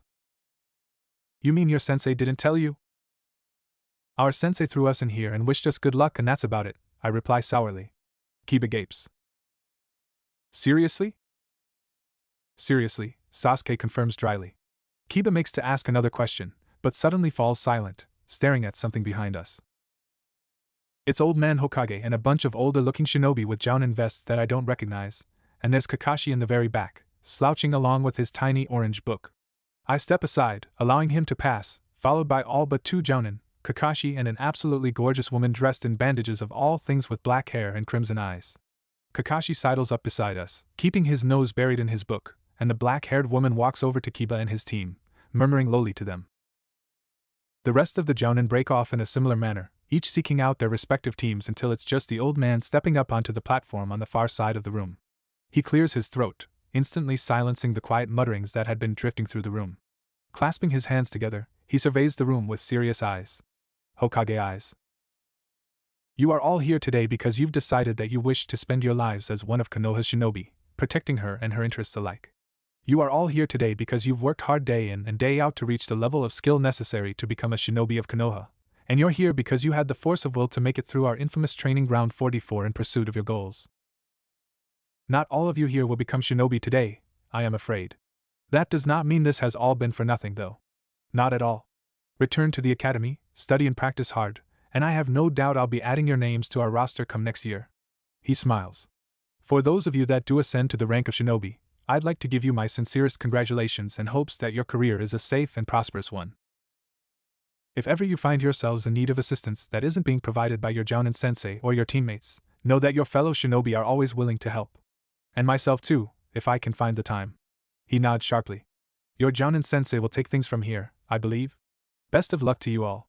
And just like that he steps down from the platform and walks calmly back to the exit, sparing me a nod on his way out the door, and he's gone. Noise kicks up once again, shouts of triumph and wails of dismay filling the room. I turn to find Kakashi heading for the stairs himself and hurry after him. You're the worst, I accuse, scowling fiercely. My apparent sensei peeks over his book. Whatever do you mean? You didn't tell us anything about the test, Sasuke explains with a scowl of his own, on the other side of our apparent sensei. You didn't even tell us what type of team we were. I told you all you needed to know, Kakashi disagrees. And you're obviously heavy assault. Obviously? I ask incredulously. Obviously, Kakashi confirms. Why else would I bug you with pheromones to attract predators if not for heavy assault? And just like that, my fragile grip on my temper shatters under the crushing weight of my rage. You what? I roar, leaping in front of him, shoving my index finger in his chest. Do you know how close I came to not being able to father children because of your stupid pheromones? How many of my perfectly good shuriken got eaten? How did you even hat? When we were at the gate, Sasuke says, eyes widening in realization. You slapped me on the back and ruffled Sakura's hair. What about me? I demand. I'm the one they went after every single time, and he never even touched. The words freeze in my throat. The roof, I breathe. Kakashi's eye quirks up in a smile. I hit you with an extra large dose for starting fights without your sensei's consent. My hands spasm in a choking motion, and for a brief instant I see red. So, sensei, Sakura hurriedly speaks up. Did we pass? Oh, with flying colors. Kakashi says enthusiastically, and the earth-shattering fury subsides in me, just a bit. You three are all mine now. Somehow, that no longer sounds as happy a prospect as it did a few hours ago. When's our first training session? Sasuke asks. 9 o'clock sharp tomorrow morning at Training Ground 7, Kakashi supplies. I'd suggest getting a good night's sleep tonight. You'll be needing it. With that he brushes past me the rest of the way down the steps. Oh, and one more thing, he calls, stopping just inside the entrance. Reaching into his pocket, he pulls out a small purple pellet the size of my thumbnail and flicks it at me. My hand reaches out and snatches it from the air, and I stare at it, puzzled. Then it explodes in my face. Rancid purple smoke envelopes me and Sasuke and Sakura, and I quickly jump down the rest of the stairs out of the cloud, coughing and waving a hand violently in front of my face. What the hell was that? I choke out. Kakashi grins. The rest of the pheromones. See you tomorrow. And with that he disappears in a swirl of leaves. Son of a. The training ground is quiet. The blanket noise of Konoha activity is far away and the air is still. The area is, unsurprisingly, devoid of any and all wildlife, and the nearly ever-present sounds of steel on steel or fist on flesh are also absent. Not a good sign. I do my best to keep my breathing even and slow, but nonetheless my every exhale seems thunderous. Carefully, I creep from my perch in a high branch among the forested area of the training ground, down the trunk and to the ground. In my right hand I clutch a kunai, in my left the wind. My chakra fluctuates to and fro, weaving between my loosely held fingers. It's a comforting presence, if nothing else. I peer through a shroud of drooping branches into the training ground's dirt clearing, and the 3 metal boxes lying innocuously in the middle. My mouth waters. I ease back, circling around just within the boundaries of the miniature forest until I'm on the opposite side of the plainly decorated bento boxes. I slip silently past a reaching bush, huddling behind another tree. I'm only going to get a split second to do this. I have to make it count. There you are. I bite down on a gasp and adrenaline surges in my veins. I lunge to the side, kunai and wind immediately forgotten, aiming for the protective confines of a large clump of bushes. An iron grip closes around the back of my collar and yanks. I'm dragged flailing and gagging like a baited fish out of the protection of the growth, and dropped at the sandaled feet of my sensei. He crosses his arms, looking at me with stark disapproval. And just what do you think you were doing? A heavy assault team does not skirt around the conflict to grab the objective, especially when their teammates are already engaged in said conflict. I lasted longer than them, though, didn't I? I managed to say between coughs. I flinch away from the predicted smack upside the head, but it comes from the right this time. My abused ear screams in pain. Yet you still failed. Like a coward this time. I'll take this over getting beaten to hell while Sakura and Sasuke kawarimi themselves to safety, thanks, I say sourly. Kakashi cocks his head. Who said I'm not going to beat you to hell anyway? I glare sullenly up at him and the stupid trio of bells dangling mockingly from his waist, rubbing at my ear. He sighs. Did you ever consider asking them to stay with you when I started using taijutsu? He asks mildly. My hand reaches up of its own accord to scratch the back of my head. I guess not, I admit reluctantly. Shocking. Yeah, well, can I at least get some consolation food for being the last man standing? I beg. Yes, I beg. I'm already on my knees, so I might as well go all in at this point. I'm hungry, damn it. Kakashi blinks in surprise. But Naruto, I'm the last man standing, he points out in mock confusion. You're the worst, I groan, pushing myself to my feet. Kakashi smiles. So you say. Now run along. I prefer to eat my lunch in peace. I stalk away, bringing my impotent fury and rumbling stomach with me. I arrive at the small pond training ground 7 features in time to see Sasuke latch onto a branch near the top of one of the taller trees after a short vertical sprint up its trunk. Out on the pond, Sakura walks slowly atop the waters, an intense expression of concentration on her face. Even in my anger I can admit she looks pretty cute. Finally decided to show up? Sasuke calls down scornfully at me. I give him a one-fingered salute. Got tired of getting my ass kicked in close combat while you guys practiced your kawarimi? I holler back. Sasuke snorts and drops down, retreating a few feet away from the tree and sprinting for it again. Spotting a nice little patch of grass in the shade, I take a seat and pull a scroll free from my weapon's pouch. The label reads Advanced Shape Manipulation for Novices. I find the spot I left off at easily enough, considering I've been reading the same page for the last 5 days. The theory behind shape manipulation is pretty simple. About as simple as the nature transformation 4. It's basically just honing your control over your chakra through a bunch of little tricks until you have enough skill to hold it in whatever shape it is you want it to take. The only issue is that while shape manipulation and elemental transformation are rather simple by themselves, elemental shape manipulation is hard. The Yondaime couldn't even do it. He spent years trying to incorporate elemental transformation into his Rasengan, to no avail. The Yondaime. It involves a split in concentration that's almost impossible to maintain in the heat of battle. It's something that only the most skilled shinobi can pull off. Fortunately, I don't have to worry about the nature transformation because of my trusty old chakra defect, so split concentration won't be an issue. Unfortunately, it also renders information on vanilla shape manipulation virtually useless to me. And as if that weren't enough, combined shape manipulation and nature transformation is so rare that there isn't a scroll on it in the Academy library. So now, while my teammates defy gravity and balance kunai on their noses, I get to sit here and stare at theoretical nonsense and reverse engineer an advanced method of chakra control, because that's the only thing I can do with my chakra right now. God, but I love being a shinobi. I shake my head, driving the pessimistic thoughts from my head, and pull a long clear balloon from my pocket. Time for yet another fruitless bout of chakra training. I blow the balloon up to about as large as my head and deftly tie it off. I've gotten previous ones to the size of my torso before, but I'll be needing room in there for this particular exercise. Holding it gently between my palms, I carefully channel my chakra into it. Bulges appear on the surface of the balloon as it slowly but steadily scrolls, suggests starting with simple shapes for this exercise, and then moving on to more complicated manipulations like weapons or animals later. I'm aiming for a cube this time. I keep the image of it firmly in my mind while I wrestle my flighty chakra into a solid shape. The balloon continues to swell. I grit my teeth and focus on reining my chakra back into a tight formation. The balloon promptly explodes in my face. I try 24 more times before I snatch the bag of balloons out of my pocket and chuck them into the pond with a wordless roar of frustration. "Sasuke!" I shout. "Branch!" After a brief pause, a bare branch about a foot long comes hurtling towards my face like some sort of primitive shuriken. I pluck it out of the air and set to working on a different exercise. I haven't tried this one yet, now that I think about it. Probably because it's even more basic than the balloon one. All I have to do is mold my chakra to the shape of the stick and hold it like that. According to the scroll, I'll know I've got it when the whole thing is glowing a faint blue. My chakra swirls around the stick, little more than an occasional distortion of light. Oh, right. Wind. The stick sinks into the far side of the pond with a muted plop. I run through the rest of what the thin scroll has to offer with similar success, and by the time the scroll joins the rest of the misfit chakra control mediums in the pond, academy-related consequences be damned, the sun is already past its zenith. Staggering to my feet, I spy Sakura resting with a bottle of water and a scroll unraveled across her knees on the other side of the pond.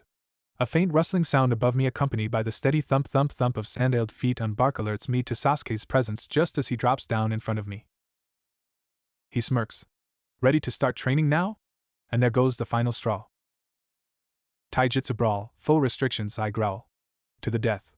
Sasuke's eyes widen and he performs a hasty backflip away as my chakra comes howling to the forefront. Crouching, I launch myself up into the air and latch onto a low-hanging branch, swinging up and disappearing amidst the leaves. Below, Sasuke relaxes into his taijutsu stance, head swiveling to and fro. Bursting from the treetop, I throw my arm back for a haymaker. A feinted haymaker. Sasuke leaps out of the way, of course, and I hit the ground in a roll. Bracing my feet against the ground, I pivot and surge forward out of my roll, catching him off guard in his attempted pursuit. I slam my chakra forward and lay into his hasty cross guard with a clenched fist, sending him staggering. I move forward, but jerk back at the last second as the Uchiha rolls into a backwards somersault and performs a pivot of his own. I duck the stiff-fingered jab he sends at my throat, allowing my headband to absorb the blow and drop, sweeping his legs out from under him. His other arm shoots out and plants itself firmly on the ground. Hi's torso twists, and his leg comes spinning around and nails me full on in the face, sending me tumbling. Pushing myself to my feet, I hawk and spit a glob of blood on the dirt. Ow. Sasuke appears in my face, fingers flashing for my solar plexus. Quickly grabbing for my chakra, I spin around the precise and no doubt mind-numbingly painful attack, laying into him with the open palm strike at his nose. He blocks it with one arm and clamps my wrist with the other, spinning and twisting, and heaves me over his shoulder. I glimpse a tree approaching at perilous speeds and pull savagely at my chakra. A veritable wall of wind envelopes me, slowing me just enough to catch myself on the trunk in a vertical crouch. Another push, and I'm rocketing back towards my woefully off-guard sparring victim. He throws up another hurried cross block in front of his face, but it's far too late for that. A feral grin twists my features. Lariat! My right arm swings for his throat. And the stupid asshole trips. He falls backward onto his shoulders, curls up, and arches upward, and oh god, my ribs. My vision flickers black as his feet catch me in the chest, sending me flying. The weight of 1,000 bijou presses down on my ribs, and it takes all of my willpower to clench my teeth around pain sound and curl myself into a ball. I hit the ground hard, of course, completely avoiding the nice soft water sitting kindly a few feet behind me. I bounce a few times for good measure, coming to an abrupt stop on something smooth and squishy. Someone squeaks above me. I crack an eye open and Sakura's surprised and concerned visage appears above me. Man, but is her lap comfy. You're in, I gasp. Taijutsu only, full restrictions. I roll off of her, wincing. What dash? She's cut off quite handily by Sasuke leaping clear across the pond, no doubt hitting her with the full brunt of that constipated battle scowl of his. Sakura immediately bolts for the pond, leaving me to regain my senses one painful breath at a time. My hand rubs tenderly at my chest. I can't believe he just did that. I managed to sit up, hissing forcefully through my teeth. What kind of shinobi trips on dirt? I make it back up after another minute or so of dramatic groaning, and find Sakura and Sasuke facing off atop the water.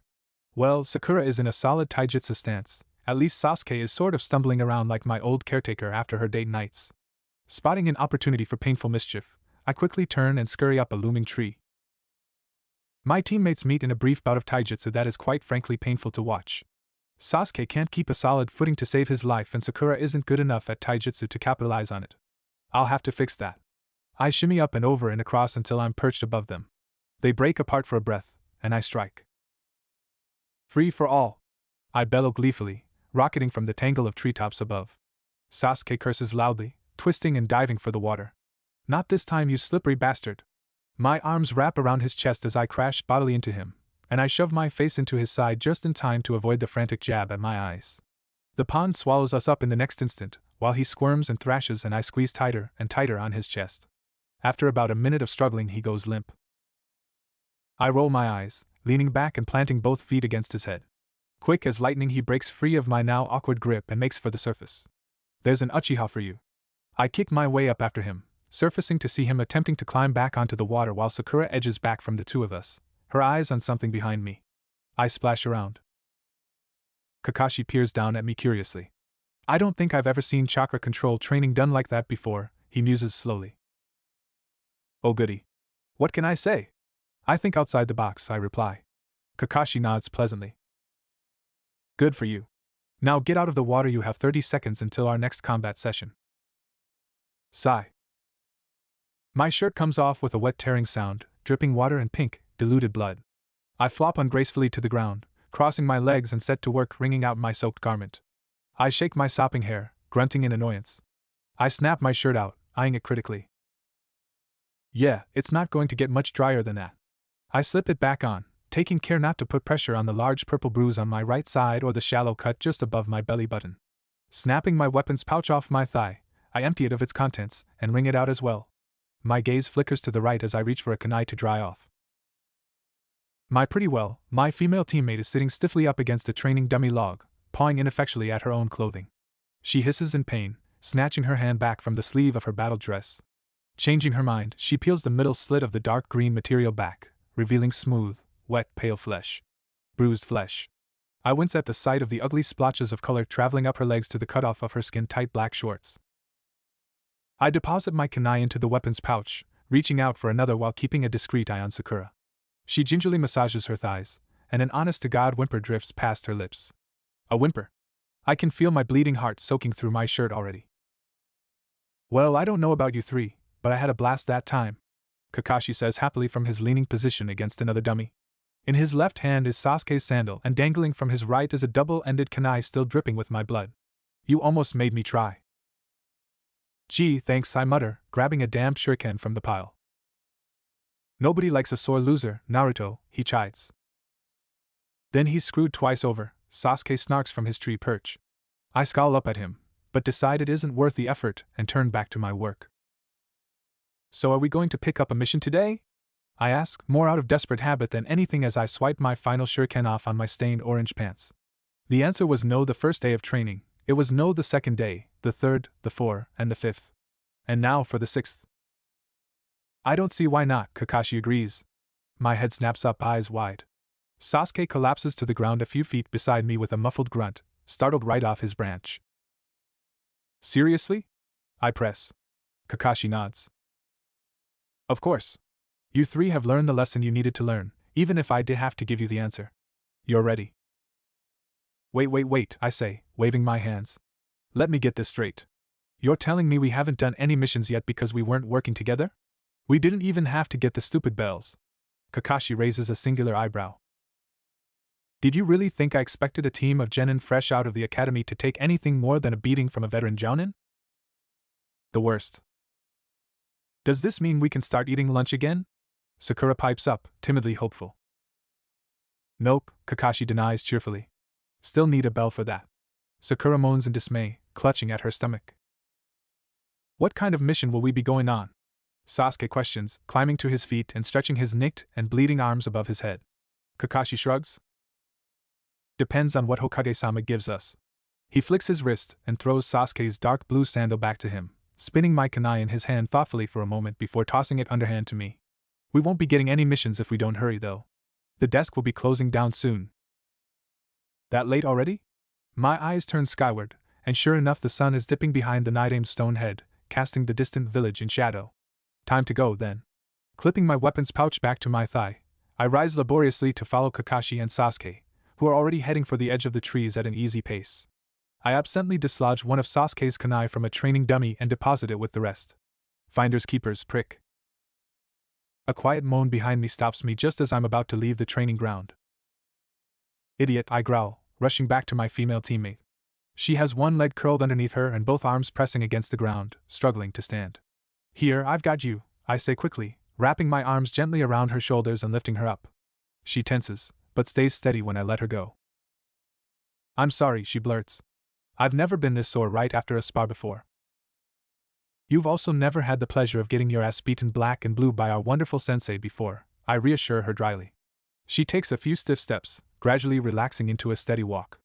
I fall into step beside her, taking turns studying my teammate and admiring the general orange hue of sunset-bathed Konoha. Hey, I meant to apologize, I speak up, when the silence becomes too much. For sneaking off this morning. It was pretty screwed up of me. It's fine, she hastens to assure me.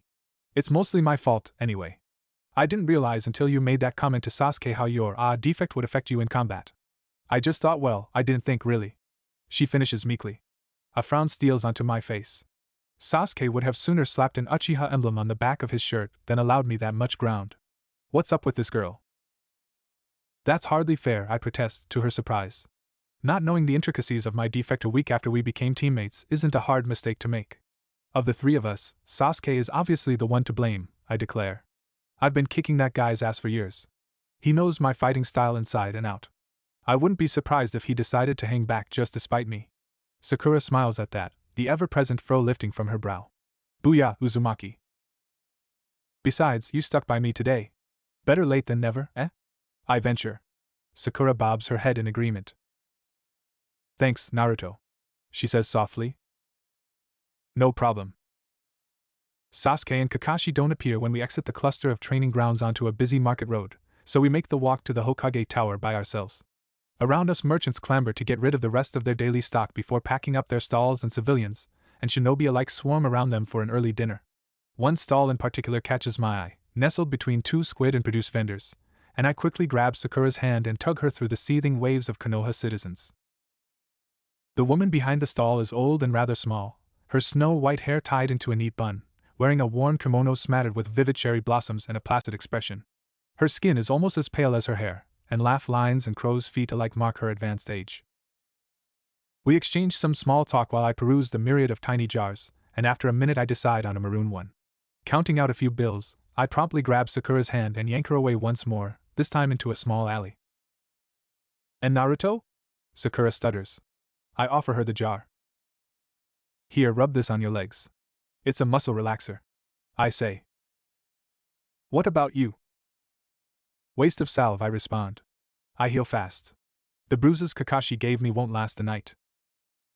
She hesitates, glancing over her shoulder, but takes the jar. She pops the top and sniffs it. Then she dips her fingertips in and shifts a slit in her dress aside, rubbing it into a particularly bruised spot on her thigh. I force my gaze away, admiring the grimy gray bricks and overflowing trash cans on display in the alley. Ah, Sakura gasps. I grin.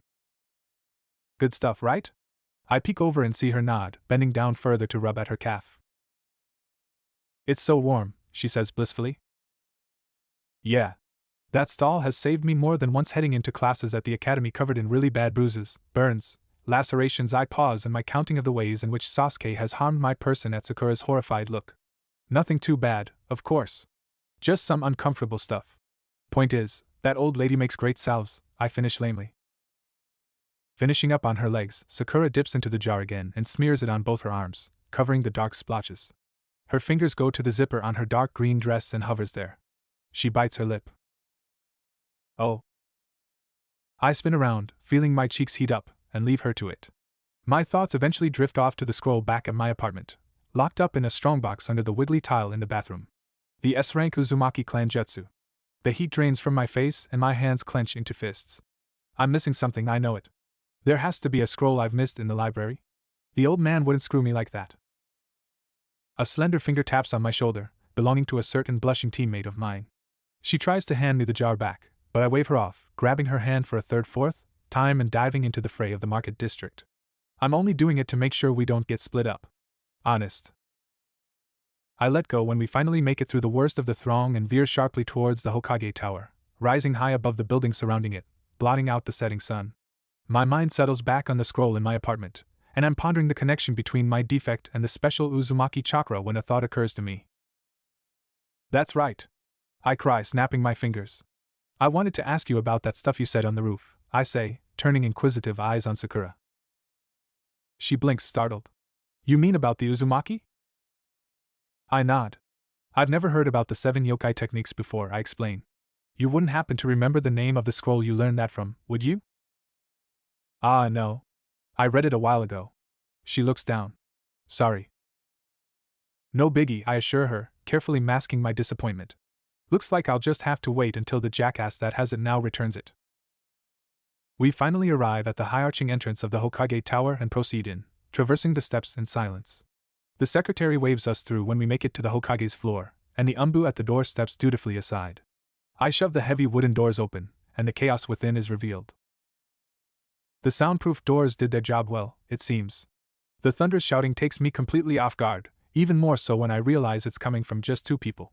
One a tall, muscular man with an awful-looking bowl cut, an admittedly awesome green leotard and orange leg band combo, and a pair of absolutely monstrous eyebrows bellowing indignantly at Kakashi, who's leaning against the wall serene as ever. The second, equally loud source, is what looks to be an identical copy of the Jounin, sans veste, wrestling around on the floor with Sasuke. Wait. No, Uchiha-san. The bizarre genin cries spiritedly, squirming out of Sasuke's grip. You must secure my arms. Like this, and then he flips my teammate over and slams his face into the plush carpeting, twisting his arms behind his back. You see, now you'll only hurt yourself if you try to escape. Is he giving Sasuke advice? I turn incredulous eyes on the only other 2 people in the room I don't know, who I assume to be the rest of this demented little genin team. The one closest to me stares right back at me with cool, pupilless eyes of the Hyuga clan. He's wearing a pair of dark blue shorts and a high-collared beige shirt. His hair hangs in a long, womanly ponytail, in typical Hyuga fashion. The other is a girl, standing a few inches taller than me, with her head in her hands. Her light brown hair is pulled up into twin buns, and her ensemble consists of a pair of long dark green pants and a light pink top. What is he doing? I ask. The girl lifts her head and flashes me an embarrassed smile. It's nothing, he's just. Arch your back, Uchiha-san. Don't let me lock my legs. Oh, for the love of I sigh, striding forward. I reach down and catch the back of Sasuke's shirt as he comes rolling on top and yank him up and off the boisterous genin, who thankfully lets him go. What have I told you about getting into fights with strangers? I ask him sternly when he turns on me, snarling. I strike quick as lightning, smacking him upside the head. Don't do it if you can't win. My words are sharp and mocking, but my palm speaks my true intention, and he calms after a few short puffs of air. That weird genin doesn't seem like he meant any harm, but I can see the fury burning in Sasuke's eyes. The sting can only be lessened so much by good intentions when you're getting coached by the guy happily kicking your ass. I throw a short glare Kakashi's way, which he smoothly ignores. Well, now that we're all here, I believe introductions are in order, the old man calls happily from his desk. The large green shinobi breaks off from his tirade, bowing low. Hokage-sama, apologies on behalf of my team and myself. That was a most unprofessional display. It's quite alright, guy, the old man says graciously. As I was saying, Team 7, this is Team 9. They graduated from the academy a year ago, and are a heavy assault team just like yourselves. They'll be accompanying you on your first mission. Excuse me? I ask. Old man Hokage raises a single gray brow. Your sensei didn't tell you. There is a procedure that all rookie and veteran genin teams must follow for their first few missions. I like to call it the Shinobi Sibling Program. Its purpose is to provide the rookie genin with a safety net of sorts while they take their first steps into the shinobi world. It also serves the bonus purpose of allowing the veteran genin to assume some beginning leadership roles in preparation for their ascension to Chunin. Why can't we take an easier mission instead? Sasuke asks, glaring coldly at the leotard-wearing genin and the Hyuga as well, for whatever reason. I'm afraid there's no such thing as an easy mission, Sasuke, he says. If you're caught and detained in an infiltration and reconnaissance mission, the fact that you're looking for a list of simple smuggled items instead of the plans to a coup d'etat will not save you. If you find yourself caught in the crossfire of a demolition mission, the relatively small scale of the building coming down on your head won't matter. And if your sensei were to misstep in a strike against a group of bandits, they would treat you no kinder than a high-ranking shinobi. He smiles thinly. They'd likely treat you worse. Sasuke nods sullenly, subsiding. It is only until we can be certain of your abilities, old man Hokage says sympathetically. It will be over before you know it. And who knows? Perhaps you and Lee will look back on this in a few days and laugh about it. Indeed, said Jen and pipes up, flashing pearly white teeth at us. I hold back a snort, but just barely.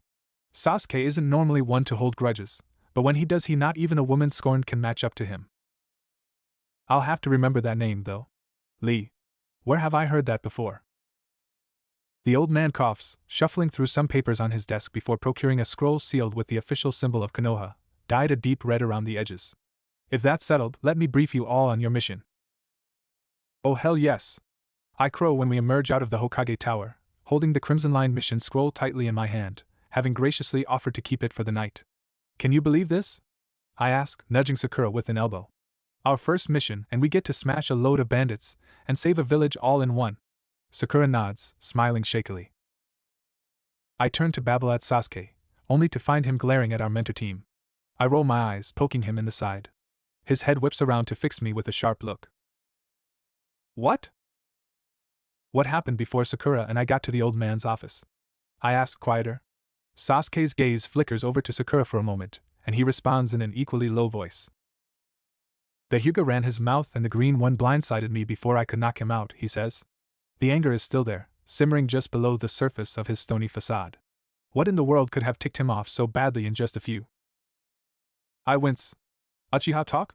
Sasuke grunts in the affirmative. It's never been a secret that the Hyuga and the Uchiha clans hate each other's guts. Their hate-hate relationship has spanned back to the dawning days of Konoha itself, and only grown larger and worse smelling since then. The Uchiha were technically here first, but not by too much. Besides them, the Hyuga are the oldest clan in Konoha, not counting Senju Tsunade. So as the two oldest clans in the village, who just so happen each contain stupidly powerful Kekai Genkai, which just so happen to both be Jutsu, it's a given that a little bit of a rivalry would spring up. Too bad that on top of being the oldest and arguably most powerful clans in the village, they're also the biggest assholes. So instead of forming a friendly connection like the Yamanaka, Nara, and Akimichi have going on, they became bitter and near outright hostile enemies. Also too bad that Sasuke hates even talking about his clan. And if that long-haired fruit is as stuck up as some of the other Hyuga I've had the displeasure of meeting, he probably pushed the ribbing far past Sasuke's admittedly low level of tolerance. You want to corner him during the mission and strangle him with his hair? I ask. Sasuke snorts. Idiot. So who's up for some barbecue on me? I ask loudly, coming to an abrupt stop. Sasuke doesn't even grace my offer with a response, just veers off towards a shortcut to our favorite barbecue joint. Coming, Sakura? My teammate fidgets. I should really get my things together for tomorrow, she says nervously. I wave a hand. Nonsense. The sun isn't even gone yet. Besides, who can resist a free meal? Not me, Kakashi declares, appearing in front of us in a cloud of smoke. My eyes narrow. Sorry, Genin only, I say. Team building experience, you know? Kakashi places a hand over his heart, closing his eye in mock pain, making a little oof sound. So are you coming, Sakura? I ask, ignoring his theatrics. The pink-haired girl bites her lip, one hand coming to rest on her stomach. I suppose she slowly agrees. I grin, hooking a thumb over my shoulder in the direction Sasuke went. Let's go, then. Don't forget to bring your scrolls, Naruto, Kakashi calls after us. Sakura and Sasuke will be perfecting their tree walking on the trip back. I scowl. Touché, Hataki. By the time we make it to Tanaka's, the moon is beginning its ascent, bathing the village in an eerie glow where there are no paper lamps to illuminate things. The barbecue itself is nearly full, and I quickly slip between the various different tables before slipping into the corner booth Sasuke has snagged. Sakura moves in gingerly. Your bruise is still bothering you? I ask. Yeah, she replies quietly. Man, how bad did Kakashi beat her? That salve usually fixes me up right away. A harried waitress stops by our table to take Sakura's and my order, and is off a moment later in a swirl of dirty white cloth. I lean back in the comfy booth and slap the mission scroll down on the round table, picking the already broken seal off and unraveling it. The mission summary is laid out in bold, eye-catching text detailing the village we're being sent to liberate from the bandits and stray Nukneen just off the border of Kusa. The horde itself isn't too special. Only a handful of its members are above C rank. Pretty routine mission, in all honesty. For a jounin. I can't say I dig the whole shinobi sibling thing, I begin happily. But I'll put up with it any day of the week if it nets me missions like these. Sasuke smirks at that, but Sakura just seems to sink into the booth. Sakura? I ask, cocking my head. She shakes her head. It's nothing, she says. I jest. You're nervous, Sasuke states matter-of-factly. What's there to be nervous about? I ask. We're the best damn students the academy has to offer, and we've got a veteran team to back us up on top of that. I pause. Even if they are jerks. It's not that, she says quickly, lowering her eyes. I'm just worried that I might not pull my weight. You're what? I ask disbelievingly. You massacred those tigers during the genin test for us. What makes you think you won't pull your weight? That was a special circumstance. She sighs. I only have that one barrier seal right now, and it only stops physical attacks. If someone were to hit it with a chakra-enhanced sneeze, it would shatter. It doesn't even have a bottom. Then we'll just have to leave all the bandits to you then, won't we? I retort. You don't even need the barrier seal, Sasuke speaks up. Just keep up a steady chain of kawarimiya and pelt the enemy with some of those exploding tags you coated the inside of it with. He hooks a thumb at me. That's more than Naruto can do with his breeze fist. I told you to stop calling it that, Uchiha, I growl. The waitress stops by with our drinks and a quick promise that our food will be out in a moment, and thank you so much for being patient. I break off my stare down with Sasuke to grab my milk and take a long swig. Oh, but does that taste good? My stomach contracts painfully, demanding more, and I hurry to oblige it, gulping the whole cup down in one go. Anyway, I say, what are you guys going to bring tomorrow, you think? I've already got the basic stuff in mind, like a tent and some clothes, but are we thinking heavy or light weaponry? I want to make sure I have enough room for my rations when it's all said and done. And your scrolls, Sakura helpfully reminds me. Thank you, Sakura. I'll be packing all of my weapons, Sasuke says smugly. In a sealing scroll. Ah, right. Chakra defect. Yeah, well. Fuck you too, I retort sourly. The rest of the meal passes with small talk and tons upon tons of roasted beef. Soon enough I'm stumbling out of the restaurant clutching a blissfully full stomach. Sakura slips off with a hurried thanks, and I start trudging towards my apartment. Sasuke walks beside me, a pensive expression on his face. What's going on now? I ask. His brow furrows. Itachi just got back from another S-rank mission, he admits. So another night of fatherly encouragement? I ask dryly. He nods. Well, if you're good with waking up extra early to pack your crap, I guess you can dent my couch for tonight. Thanks. Don't mention it. Sasuke wastes no time collapsing on my comfy old couch when we walk into my apartment, the day's training and the beefy dinner knocking him out as soon as he hits the cushion. I stumble into my room, grab one of the thinner blankets off my mound, and cross back out to toss it over him. Then I set about my nightly routine, discarding all my clothes except for my boxers in the corner of my room with the rest of their kind, getting my teeth brushed, and my kunai and shuriken cleaned up. Then I set to packing. I end up going with my little collapsible tent, 3 sets of orange pants and black t-shirts and boxers. I throw in 10 shuriken, kunai, and saban respectively, though I never seem to use saban these days. The little pack of throwing needles sitting innocently in my backpack, taking up space.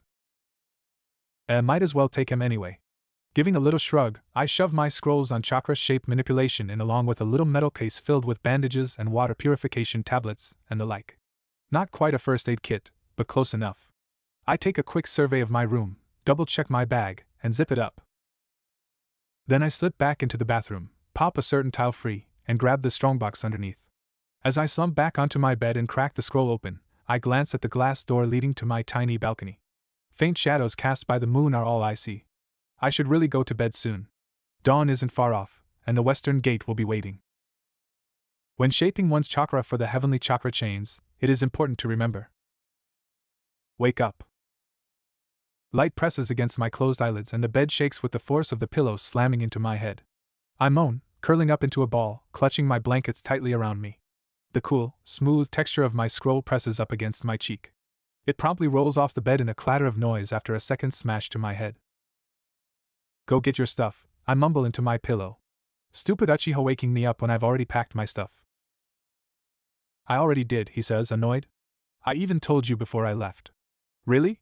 I stumble fuzzily through my most recent memories, but come up with some blurry words on paper and not much else. What time is it?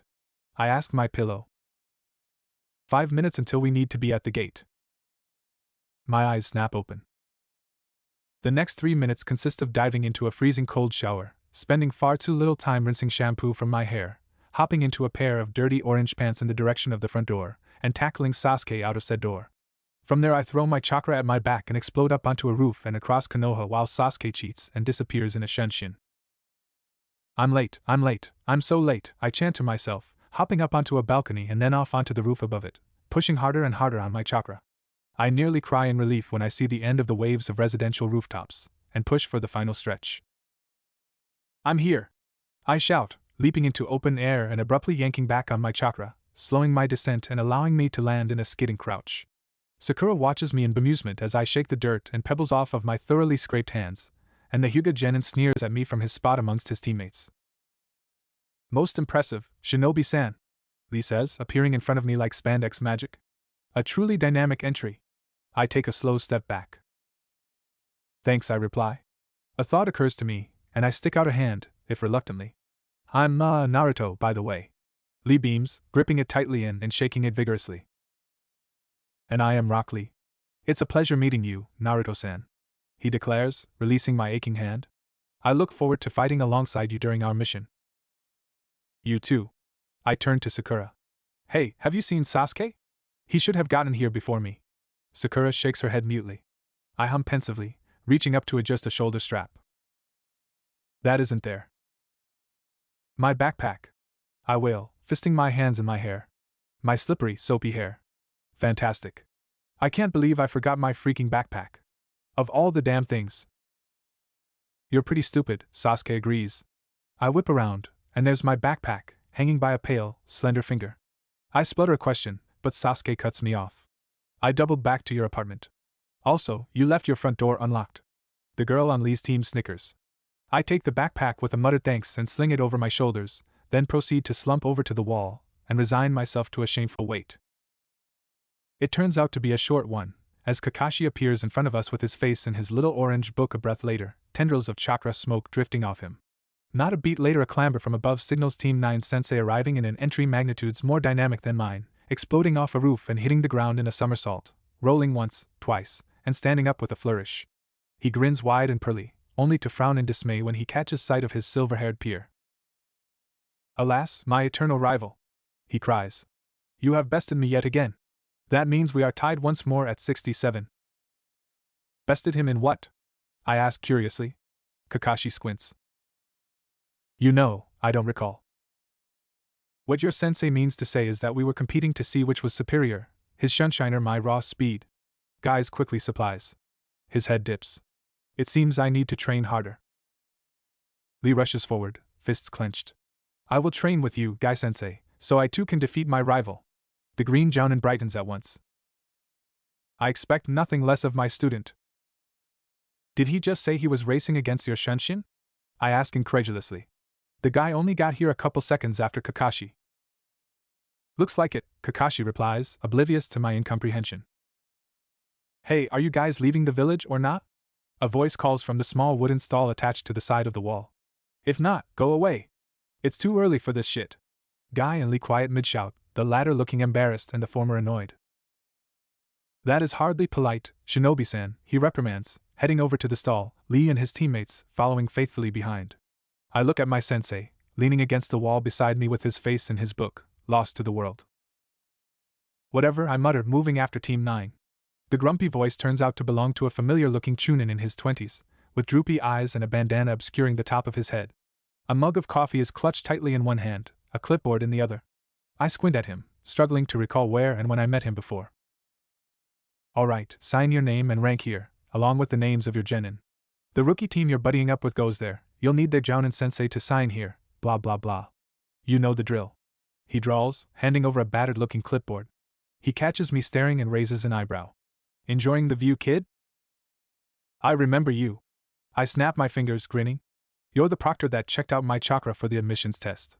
The Chunin, Izumo, stares at me in confusion for a moment before realization washes over his features. Oh, Naruto. Yeah, I remember you too, kid. Hey, what happened with your chakra? Did Hokage-sama get you fixed up? My grin fades. Nah, my chakra is still retarded, I say honestly. That sucks. Made it work anyway though, I see. He shoots me a thumbs up. Good on you. We exchange a few more pleasantries. Izumo complains about his partner, currently snoring away in a chair in the back corner of the stall, and soon enough Guy is finishing up the paperwork with yet another flourish, handing it back to the gate guard. He looks over the sheet. Scroll? Guy turns expectantly to me, and I sling my backpack off and dig through its contents, procuring the mission scroll and passing it over to Izumo. He doesn't even bother cracking it open, just runs a thumb over the Hokage's seal and grunts, handing it back to me. Looks good. Now get out. He pauses, considering Guy's stern glare. Please. The boisterous Jounin sighs. And a good day to you too, Chunin-san. We proceed through the gates, Sakura and Sasuke joining me on either side, into the wilderness beyond Konoha. And promptly stop.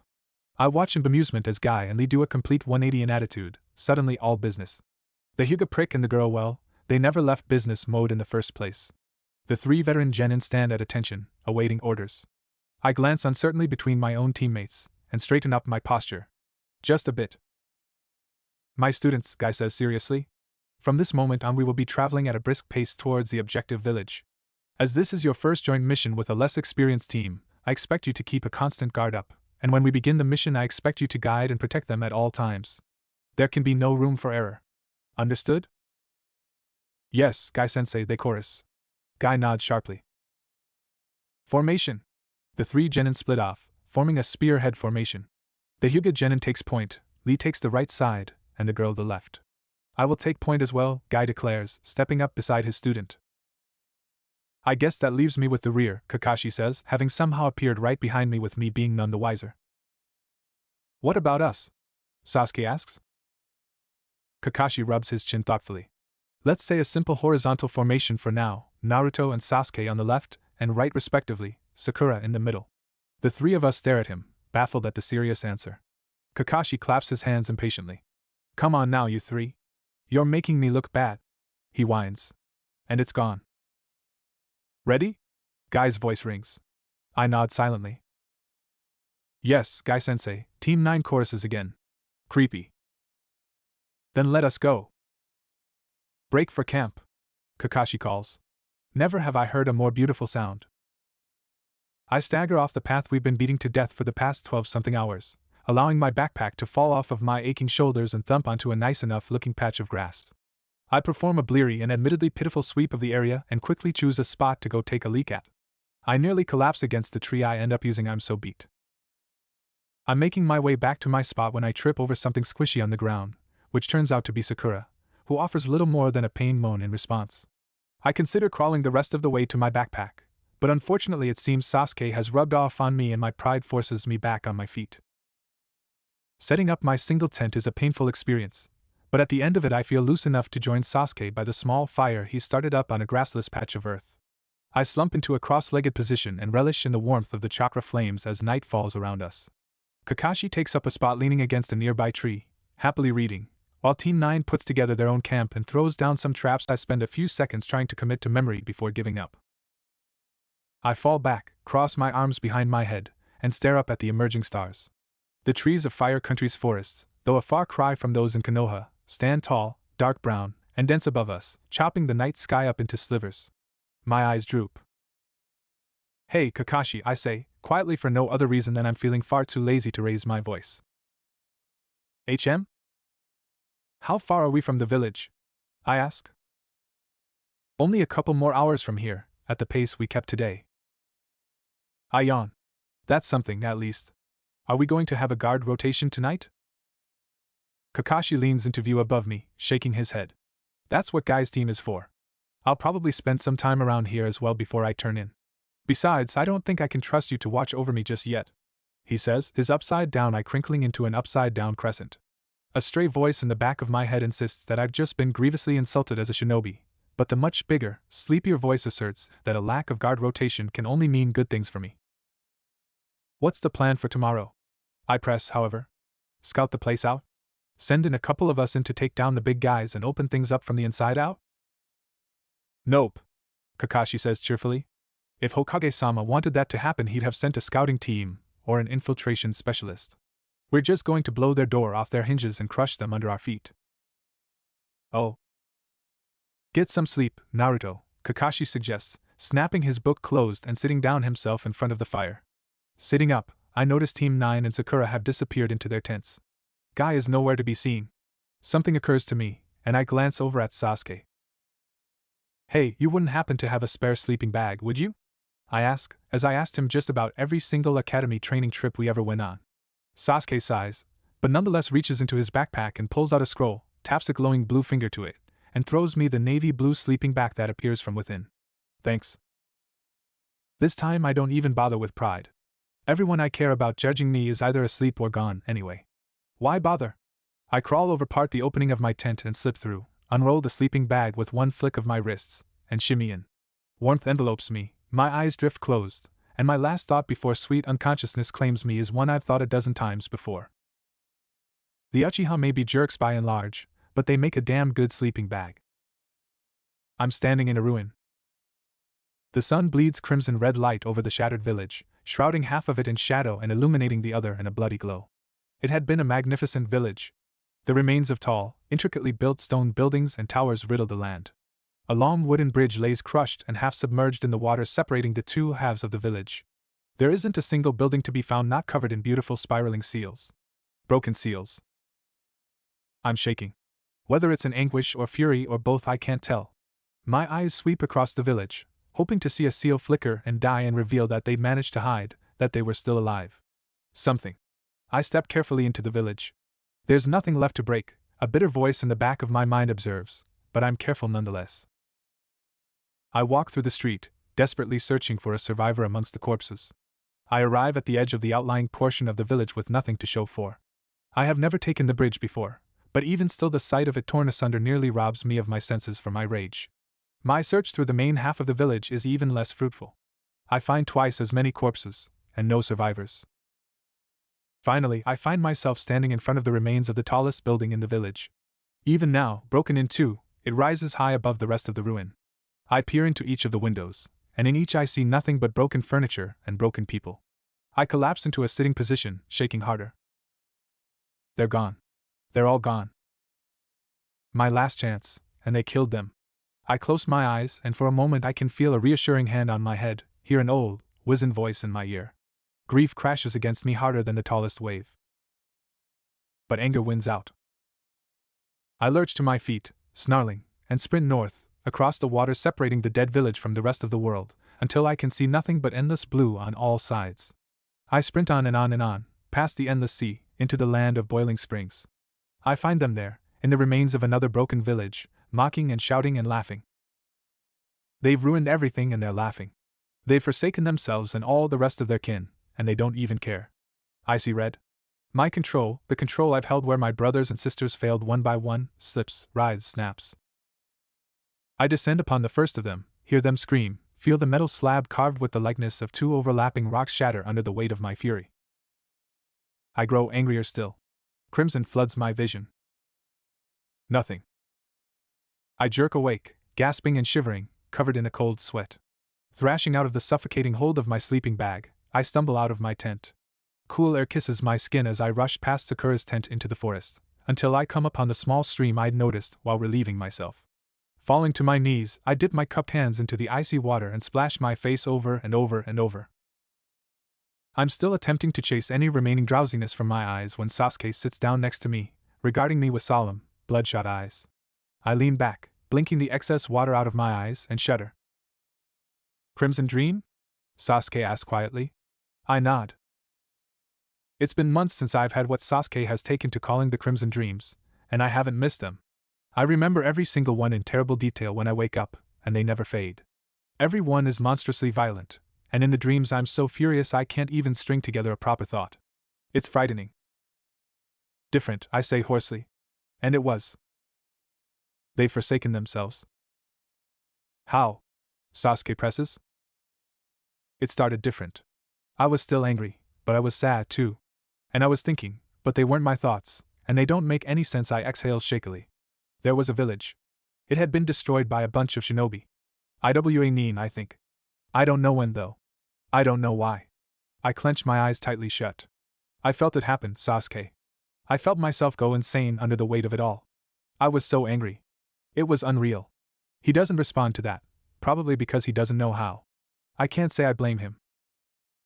So we sit there, in the final hours of the night, silent. Sasuke contemplates the sky while I stare blindly at the clear waters of the softly murmuring stream. After a while, when I've regained a precious sliver of my composure, I try to connect tonight's crimson dream with all the others. They don't match up, of course.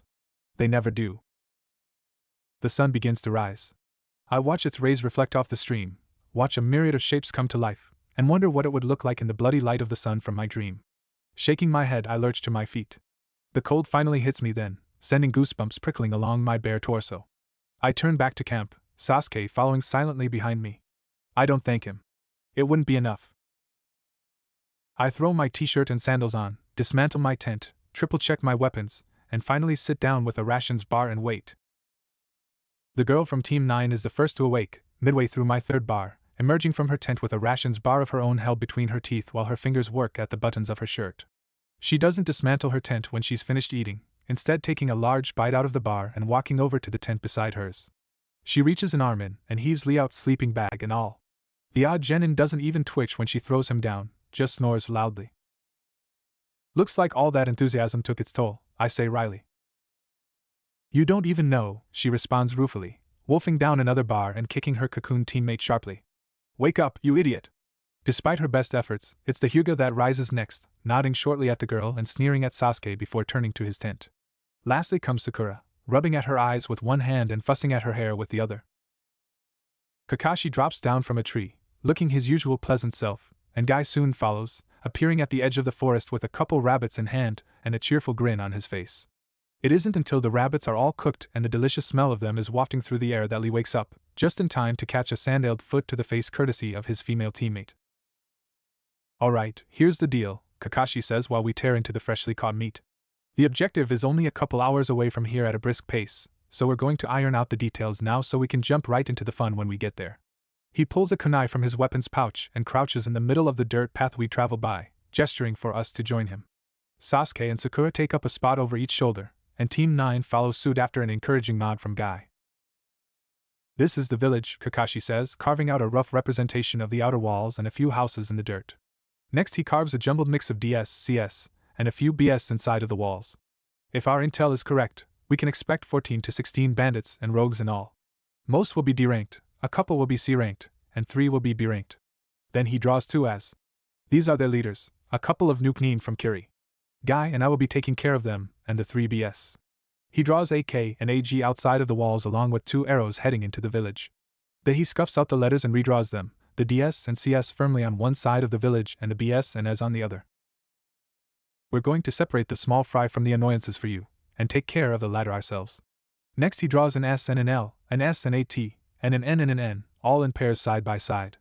Sasuke and Lee are going to pair off as the heavy hitters of their respective teams, Sakura and Tenten as the long-range strikers, and Naruto and Neji as the precision fighters. I'm sorry, what? I blurt. Did you just call me a precision fighter? Relative to your teammates, of course. He smiles widely.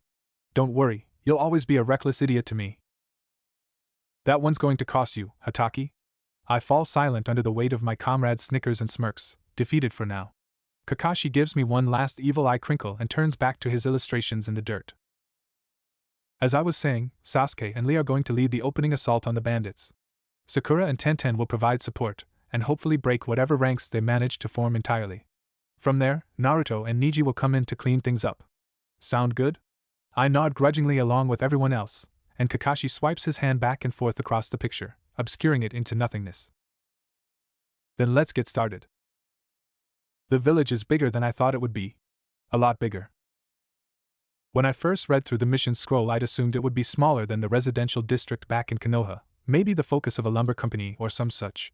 In reality, it looks like an abandoned fortress more than anything else. sprawling out several miles wide and surrounded by stone walls rising at least 20 feet high, decorated with dozens of miniature guard towers atop each corner and along the tops of the walls. It looks like someone tore it out of an academy textbook. How did a few crappy bandits take this place? I murmur, peering out from behind my bush. My partner rolls his eyes. Or I think he does, at least. Never can tell with those pale eyes. It was obviously abandoned years ago, if not decades, he says scornfully, though he keeps his voice equally quiet. There are empty spaces peppering the walls where stones have fallen or been broken off, and the nearest tower is half-rotted. It was likely left behind after the Second Great Shinobi War, and some weakling farmers came along to repopulate it. I squint at the distant structure. I can't see any holes, I admit. Pity. Watch it, Hyuga, I warn. Unfortunately, Sasuke and his easily pushable buttons have spoiled me, and the veteran genin only sneers at the use of his clan name. Silence reigns, and I spot a bandit appearing atop of the wall. It's probably unnecessary with a Byakugan user right next to me, but I watch him closely anyway. He makes a few lazy circuits about the wall, disappearing out of my sight for 2 or 3 minutes at a time and then reappearing on the other side of the wall, throwing his head back every so often to take a swig of whatever drink it is he has on him. Suddenly, he halts and turns, staring right at my bush. My muscles coil tightly, my teeth clench, and the man watches. He reaches for his belt, and my breath freezes in my throat. A stream of piss arcs off the wall, shining in the light of the rising sun. Nice, I sigh, relaxing. I pull my hand back, allowing the leaves to snap back into place, and lean into the stiff foliage, studying my partner. He sits cross-legged just behind me, eyes wide open and seemingly staring off into space. The veins around them bulge grotesquely, shining dimly with chakra. If I'm honest with myself, he's probably perusing the selection of scrolls the bandits have locked away in chests deep inside the fortress instead of tracking any enemy traffic. And looking through my clothes. Damn, Hyuga. So what's the deal with you and Sasuke? I ask. He doesn't reply. Different question, then. Why was he getting all down and dirty with your teammate in Old Man Hokage's office? Wait. That didn't come out right at all. The Uchiha tried to attack me, Niji says coolly, ignoring my unfortunate innuendo. A little smirk curls his lips. Lee educated him as to the skill gap between us. What's that supposed to mean? I challenge. It means you're weak. We'll see who's weak when I beat your girly ass into the dirt, I growl. He scoffs. Big talk and nothing to back it up. A sure sign of a weakling. What is your problem? I ask, gripping my hair in frustration. What did you say to Sasuke to get him so angry? Why did you say it? If possible, his face becomes even more stoic. I merely pointed out a few truths, he says softly. Dangerously. I lower my hands, watching him carefully. He couldn't handle them. He turns his head sharply away. If you can. We lapse into a tense silence, while I chew on his words and he stares unblinkingly through our cover at the fortress. A few truths, huh? It really was just more clan nonsense then. I scowl, leaning back into my bush. I swear, if I had a jutsu for every time I've seen the Uchiha and the Hyuga being jerks to each other, I'd be the old man. They're approaching the wall. The words snap me from my musings instantly, and I scramble back into my given position. My partner untangles his legs, creeping forward. They've gained the wall. Splitting off. Something settles uncomfortably in my stomach, hot and heavy. I finger a shuriken in my pouch while my heartbeat slams against my chest. Contact, he reports. A moment later a fire dragon lunges up into the air from inside the fortress, arcing up with a thunderous roar and crashing back down. A monstrous crash echoes in my ears. Lee is moving in. What about Sasuke? I ask, alarmed. Him too, he admits grudgingly. Fucking Hyuga. I find myself with a kunai in my hand, flipping my grip back and forth, eyes wide with anticipation. My partner tenses. Tenten and your teammate have reached the northmost guard tower. They've established contact. He tenses, not moving a single muscle. Now. I explode out of the bush like a wrathful bijou, any and all semblance of stealth literally gone with the wind as I push my chakra as hard as I can at my back. I fly down the road at the fortress, homing in on a gaping hole in the wall that wasn't there a minute ago. Niji pulls up beside me, the veins around his eyes standing even starker against his skin, and goes past me up and through the hole in the wall. I leap clean through it. The abandoned stronghold is just as impressive on the inside as it is on the outside, filled with stout wooden huts pressed up against the village walls. The center of the village looks to have been converted from whatever it was in the past to a massive plot for farming, complete with gutted oxen corpses and shattered wooden plows strewn across the dirt. Sasuke and Lee are in the center of the ruined plots, locked into hand with a hulking bandit swinging a warhammer and a smaller man sporting a slashed headband with a katana respectively. There are already 3 bandits down for the count, 2 out cold in the plot, and 1 lying on the ground just inside the wall with an oozing cut across his neck. The skin he'd been drinking from leaks a liquid of the same color, mingling with the blood. I turn away from the corpse, Irika's lectures on the rules of shinobi rushing to the forefront of my thoughts. Rule 25. A shinobi must never show emotion. Always remember. Put them out of your mind if you must, shuffle them away for a later date, but do not let them control you. Niji slips in between Lee and the Nuke-Nin and gets to poking, and I set my sights on the behemoth Sasuke is dancing around. I put on a burst of speed and soar over a rotting ox, right arm swinging out wide. The bandit notices me at the last second, but by then it's far too late.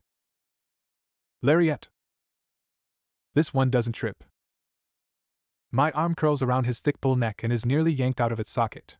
The bandit chokes, teeters, and falls on his back, dropping his warhammer and scrabbling at his neck while I back off and thank anything and everything that might be listening for chakra and momentum. Sasuke darts in and kicks him once, right in the temple, and he's out. I point at the downed enemy, throwing the look Sasuke's way. That's how you take a hit. Sasuke rolls his eyes.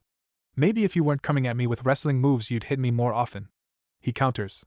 My partner steps in before I can respond with something equally witty, a harsh expression on his face. Talk when the mission is over, he says acidly. He flicks his head towards one of the shacks where a bandit is stumbling out, fumbling with his pants and gripping the hilt of his sword in his teeth, and takes off. I feel your pain, I mouth at my glaring Uchiha teammate, and turn and chase after the veteran genin. He's within arm's reach before the moron of a warrior can even transfer his sword from his teeth to his hand, gracefully ducks a panicked haymaker, and jabs the man in his stomach and his chest in quick succession. The bandit collapses in a convulsing heap and my partner disappears into the building.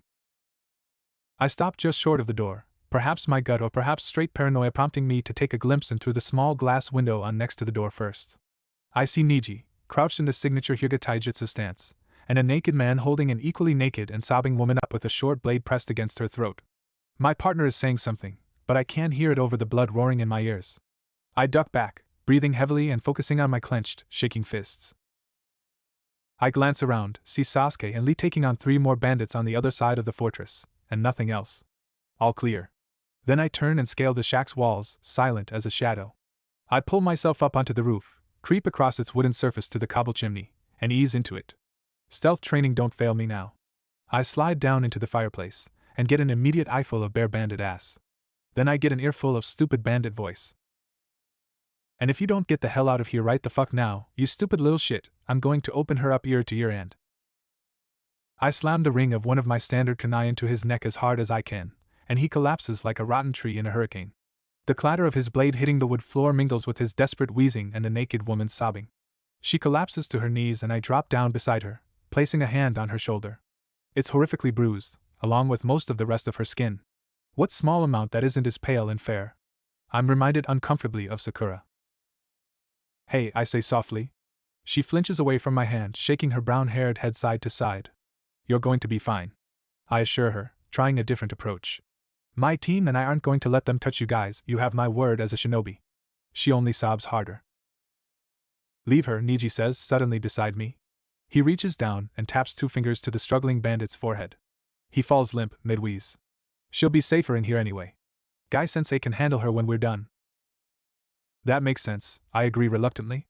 I make sure to throw a blanket from the nearby cot over her shoulders before we leave, though, and drag the unconscious body out with us. Sasuke and Lee are putting the finishing touches on the last bandit by the time I've deposited the man up face first against the ass of a dead ox.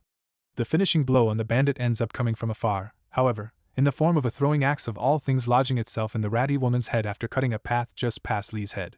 I find myself too incredulous to be revolted as I turn towards the tower. Are you serious? I shout. You could have missed and taken your own teammate's head off. And who even uses throwing axes anyway? Tenten appears in front of me in a cloud of smoke, swinging another axe around on her finger like some oversized kunai, a condescending smile on her face. Silly boy, she coos. I never miss. I'm going to assist Guy-sensei, Niji announces suddenly, nodding once to Tenten and Lee, and turning and sprinting deeper into the maze of plots and buildings. A magnificent idea! I will join you, my rival, Lee declares. He bows quickly and takes off in the same direction at breakneck speed. Well, that's nice of them, Tenten says wryly. I think I'm going to gather up the civilians myself. She turns to holler at the guard tower. Hey Sakura! You want to help me out? Sakura appears in an identical cloud of chakra smoke next to her, and nods shyly. And then there were two, I drawl as they trot away to the nearest shack. So what do you think? Not bad for our first mission, eh? I ask Sasuke as he makes a round of the open plot, gathering up his kunai and shuriken. He grunts. Oh come on, I say in exasperation. Lighten up. We got to kick a few bandits around, rescued some civilians, and you got the bulk of the action. You didn't even get paired with the jerk. I slap him on the back in the middle of reaching for a kunai and send him stumbling. Anyway, I continue, skillfully ignoring his poisonous look. Think of it this way, we're one step closer to not having to put up with him anymore. How many joint missions can they give us before we prove we're capable? A wonderful thought occurs to me, and I grin. And if you want to be really optimistic, you can say we're one step closer to becoming Chunin and not having to put up with Kakashi. I finish happily. Sasuke pockets the last of his weapons, shaking his head. I'll count this as a step when I've got the mission payment in my hands. Isn't that a pity? A deep voice drawls. I spin around with a startled shout, calling chakra to my hands, only to see a gray blur swooping in past my guard. The punch hits me like a freight train in the stomach, and I see stars. I fly back, rolling across torn-up ground and broken wood, and vomit my rations all over the dirt. Something whistles sharply in my ears, followed by a clanging of metal on metal. A shadow falls over me, which I decide is Sasuke after a few seconds fighting to see through the tears in my eyes. I hate to piss on your festival just when you thought you had it in the bag, but the fun's just starting, kids, the man says mockingly. I grit my teeth and stand, clutching my stomach, and step out from behind my teammate. The man who sucker punched me stands in the gouge my feet tore up in the process of being sent flying, arms crossed over his chest. He's as tall as Kakashi, and even more muscular than Guy. Tattered gray cargos cover his legs and filthy gray bandages coil tightly around his biceps. A headband decorated with 3 clouds slashed through the middle shines from its place wrapped overtop the bandages on his right bicep. The ashen skin of his chest is bare except for a bulky, unzipped vest. A Chunin vest. Sasuke, I say lowly, fingers digging into the thin fabric of the shirt covering my stomach. Go get Sakura and Tenten. Are you out of your mind? Sasuke demands out of the corner of his mouth. He just downed you in one hit. It was a sucker punch, I insist. I can take him while you get them. That's stupid. Let's just take care of him ourselves. 4 genin are better than 1. And what if he's not alone? I ask. Realization sparks in his eyes. Exactly. Go. I can see him about to protest, maybe tell me to go instead, but suddenly the nuke Nin from Kyumo sighs dramatically and disappears in a flash of chakra, appearing in front of him.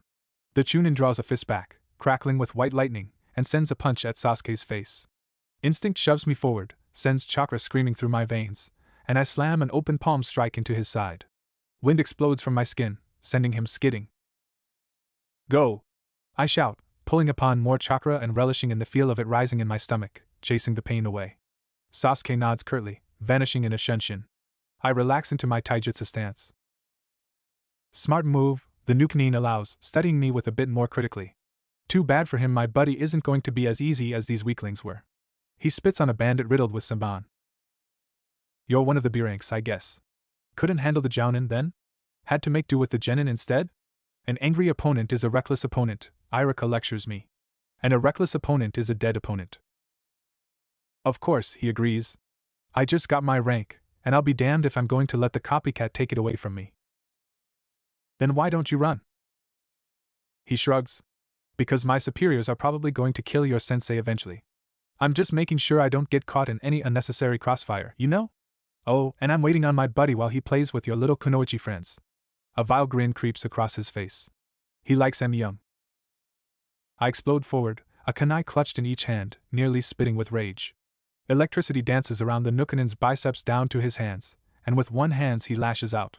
I drift just outside of his reach, then dart in, lashing out at his vulnerable chest. He jerks back and slaps my hand away, and my arm goes numb. Oh, awesome. I jump back, focusing on pushing chakra through my arm, praying for elemental superiority to come through for me. A moment later it does, when my arm erupts into a painfully tingling mess. It moves, though, And not a moment too soon. The Chunin bears down upon me, hands clasped overhead in a hammer blow. I throw my hands out and blast him with chakra. The electricity on his arms flickers and dies, but he struggles through the wind and brings fists down on my head. My knees give out underneath me, and it's all I can do to roll out of the way of the stomp that would have finished the job on my head. I see two of him rushing towards me, decide it doesn't really matter if one is a bunshin or a hallucination, and pick one and throw up a cross block in front of his strike. I block it solidly, but the impact drives me up to my ankles in the loose earth. I duck another hit and loose my kunai.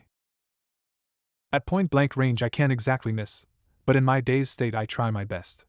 One lodges itself in the ultra-thick fabric of his Chunin vest, and the other cuts a deep line through the bandages on his left bicep and goes flying off, leaving a pitiful cut to show for my efforts. He rushes forward and nails me in the jaw while I'm struggling to get out of the ground. Why is it always the head? I stare fuzzily up at the cloudless blue sky, pondering the ringing in my ears. A scarred face and gray, close-cropped hair obscures my vision. That's a nice trick you've got with your wind, he says appreciatively. But it's a far, far cry from. He pauses, cocking his head. The dull roar of rushing water drifts from deeper into the village, and soil made sticky with blood clings to my cheek when I turn my head to see its source. 3 enormous water dragons crash through buildings and wash over plots, heading straight for us. My opponent hums bemusedly, flitting through the seals for the Kawarini. The ground shifts underneath me. Looks like it's drowning for you, kid.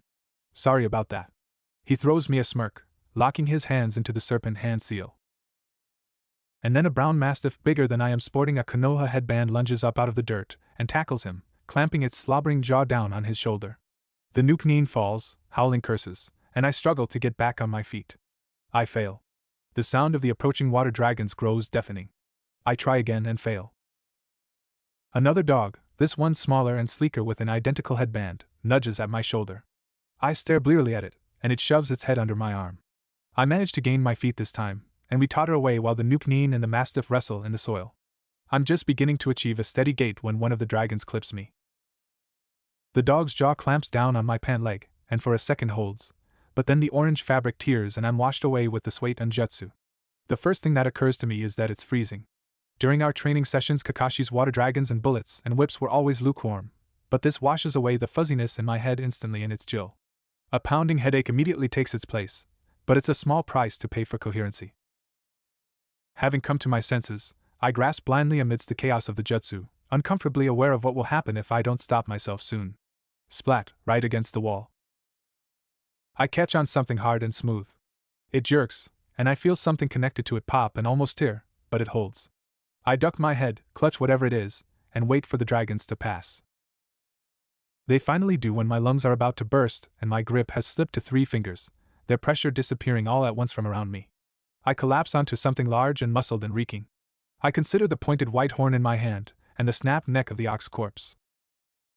That was almost really painful, I grunt, pushing off the dead beast.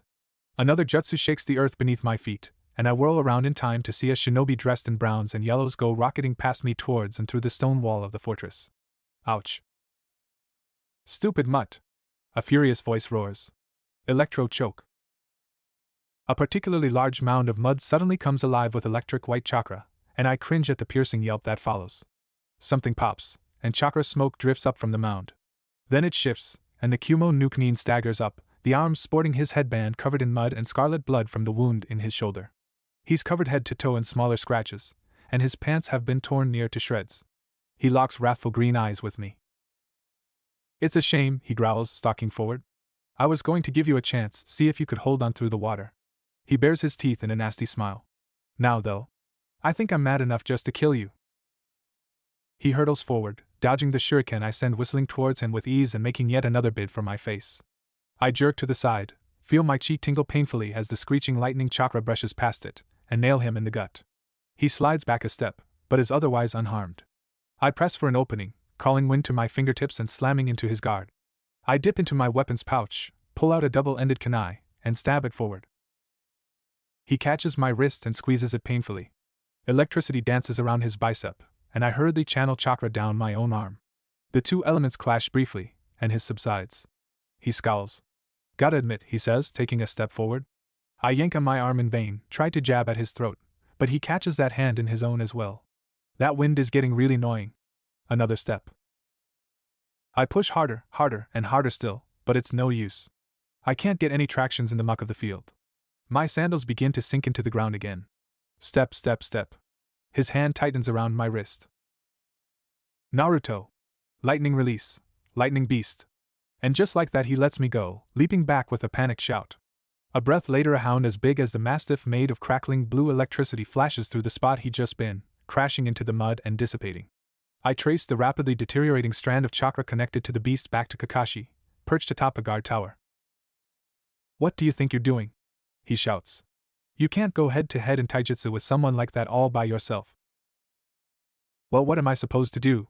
I holler back, just before a veritable hail of fireballs come hurtling from further down the wall towards the jounin. He drops off the wall, pressing his hands into the ground as soon as he lands and raising a slab of damp earth to absorb an incoming deluge of kunai and shuriken. Use your wind. Dodge, he says. Then he disappears in a swirl of leaves. What did I tell you? The Chunin laughs, climbing to his feet. Poor copycat can't even take a few seconds to help his student out. He practically saunters over to me, his savage grin enhanced by the electricity surrounding him. He's going to die, that green freak is going to die, your kunoichi are going to die, he breaks off, flashing forward. But you're gonna die first. He swings, and I slide back a step. His fist goes crackling past.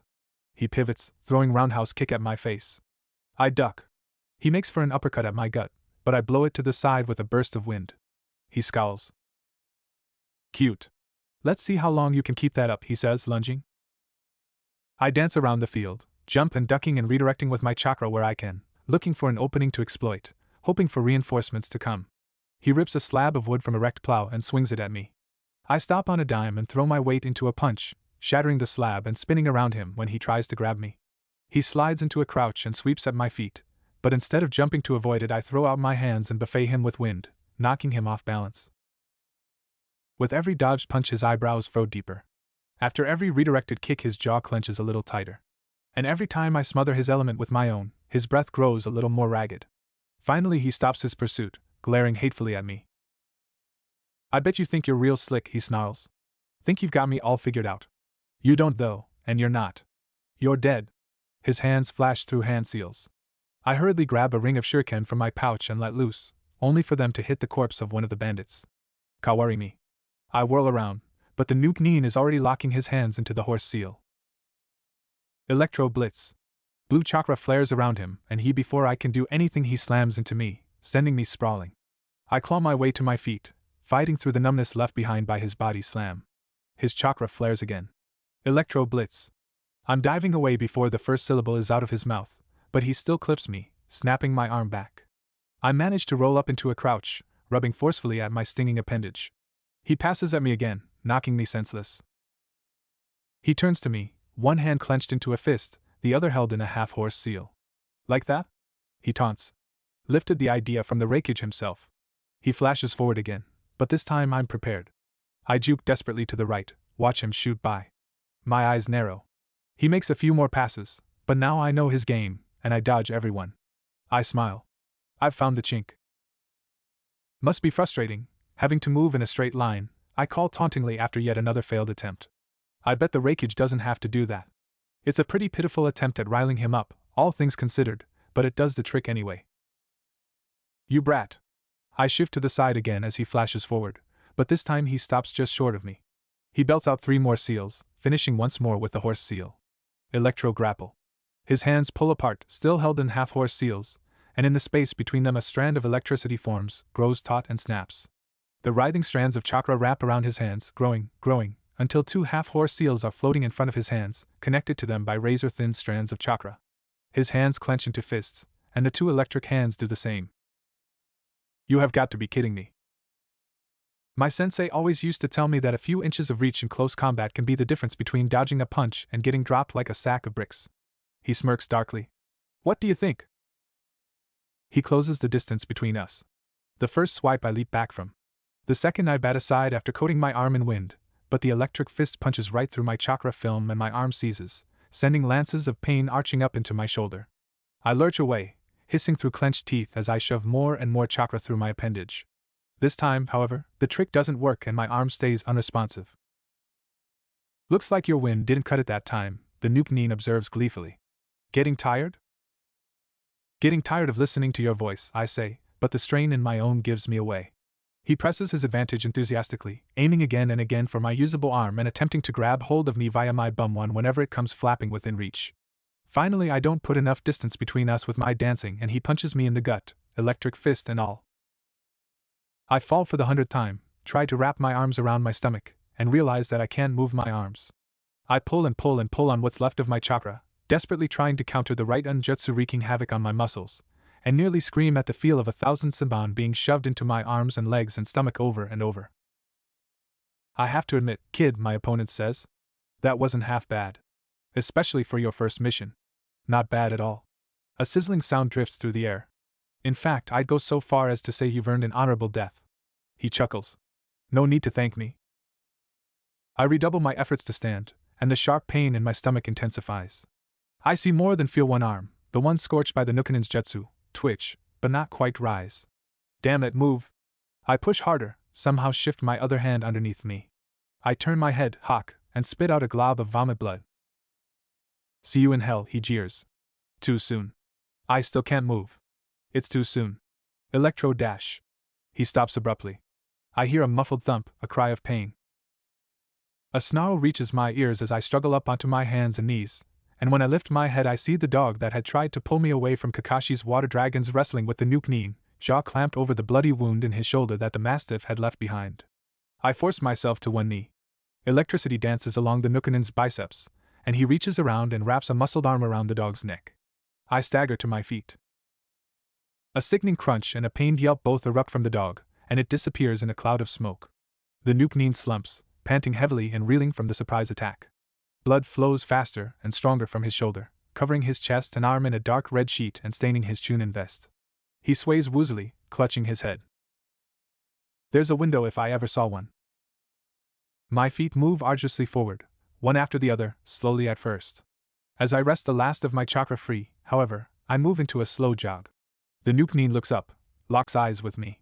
Rage twists his features into something less than human. You think you can beat me? You think you and your sensei's stupid dogs can win? I'll kill you! He slaps his hands together, forming clumsy hand seals. I pick up speed, feeling the stabbing pain in my arms and legs give way to a mere uncomfortable ache. The distance between us closes to 20 feet. 10 feet. The Nukanin from Kumos flits through his last seal and clasps his hands together. A screeching blade springs to life between them. I reach into my weapon's pouch and pull out my last kunai. 5 feet. He raises the blade above his head. My vision narrows down to his bared throat. One shot. My foot slips. The mud slides my right foot sharply to the side, and I find myself too close to recovered. It's too late to dart in and stab him. I don't have time to think as he swings down. I grab hold of all my chakra, digging past the clenching pain and seeming emptiness, and twist.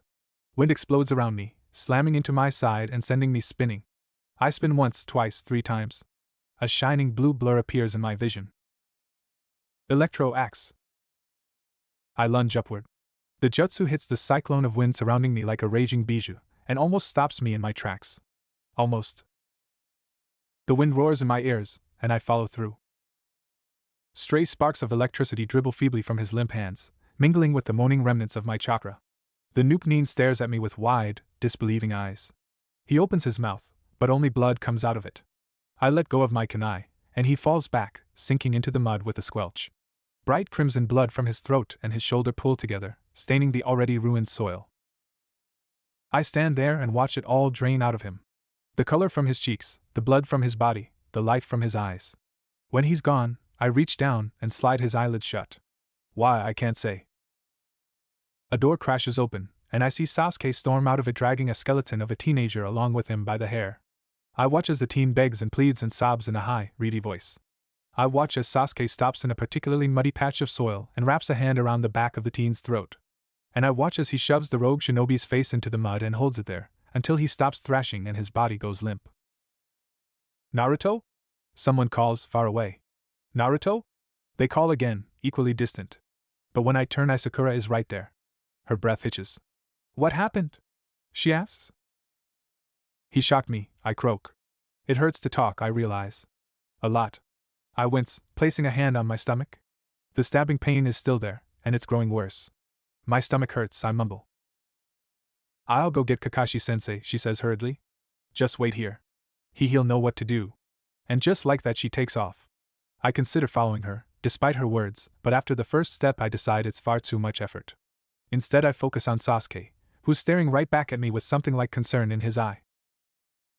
Hey Sasuke. I say hoarsely. He raises an eyebrow.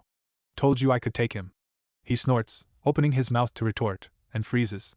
His eyes fly open wide, fixing on something over my shoulder. Naruto. A hand grips the collar of my shirt, cold leather brushes against the back of my neck, and I'm yanked off my feet. An orange, swirling mask and a crimson red eye fill my vision, and then my world is swallowed up in darkness. I inhale sharply and my whole body tenses up against the will of my screaming muscles, but the pain I'm expecting never comes. Instead, I hear the sound of displaced air around me and feel the hand holding onto my collar, and nothing else. I reach up and strain against the hand on my shirt, but it doesn't budge.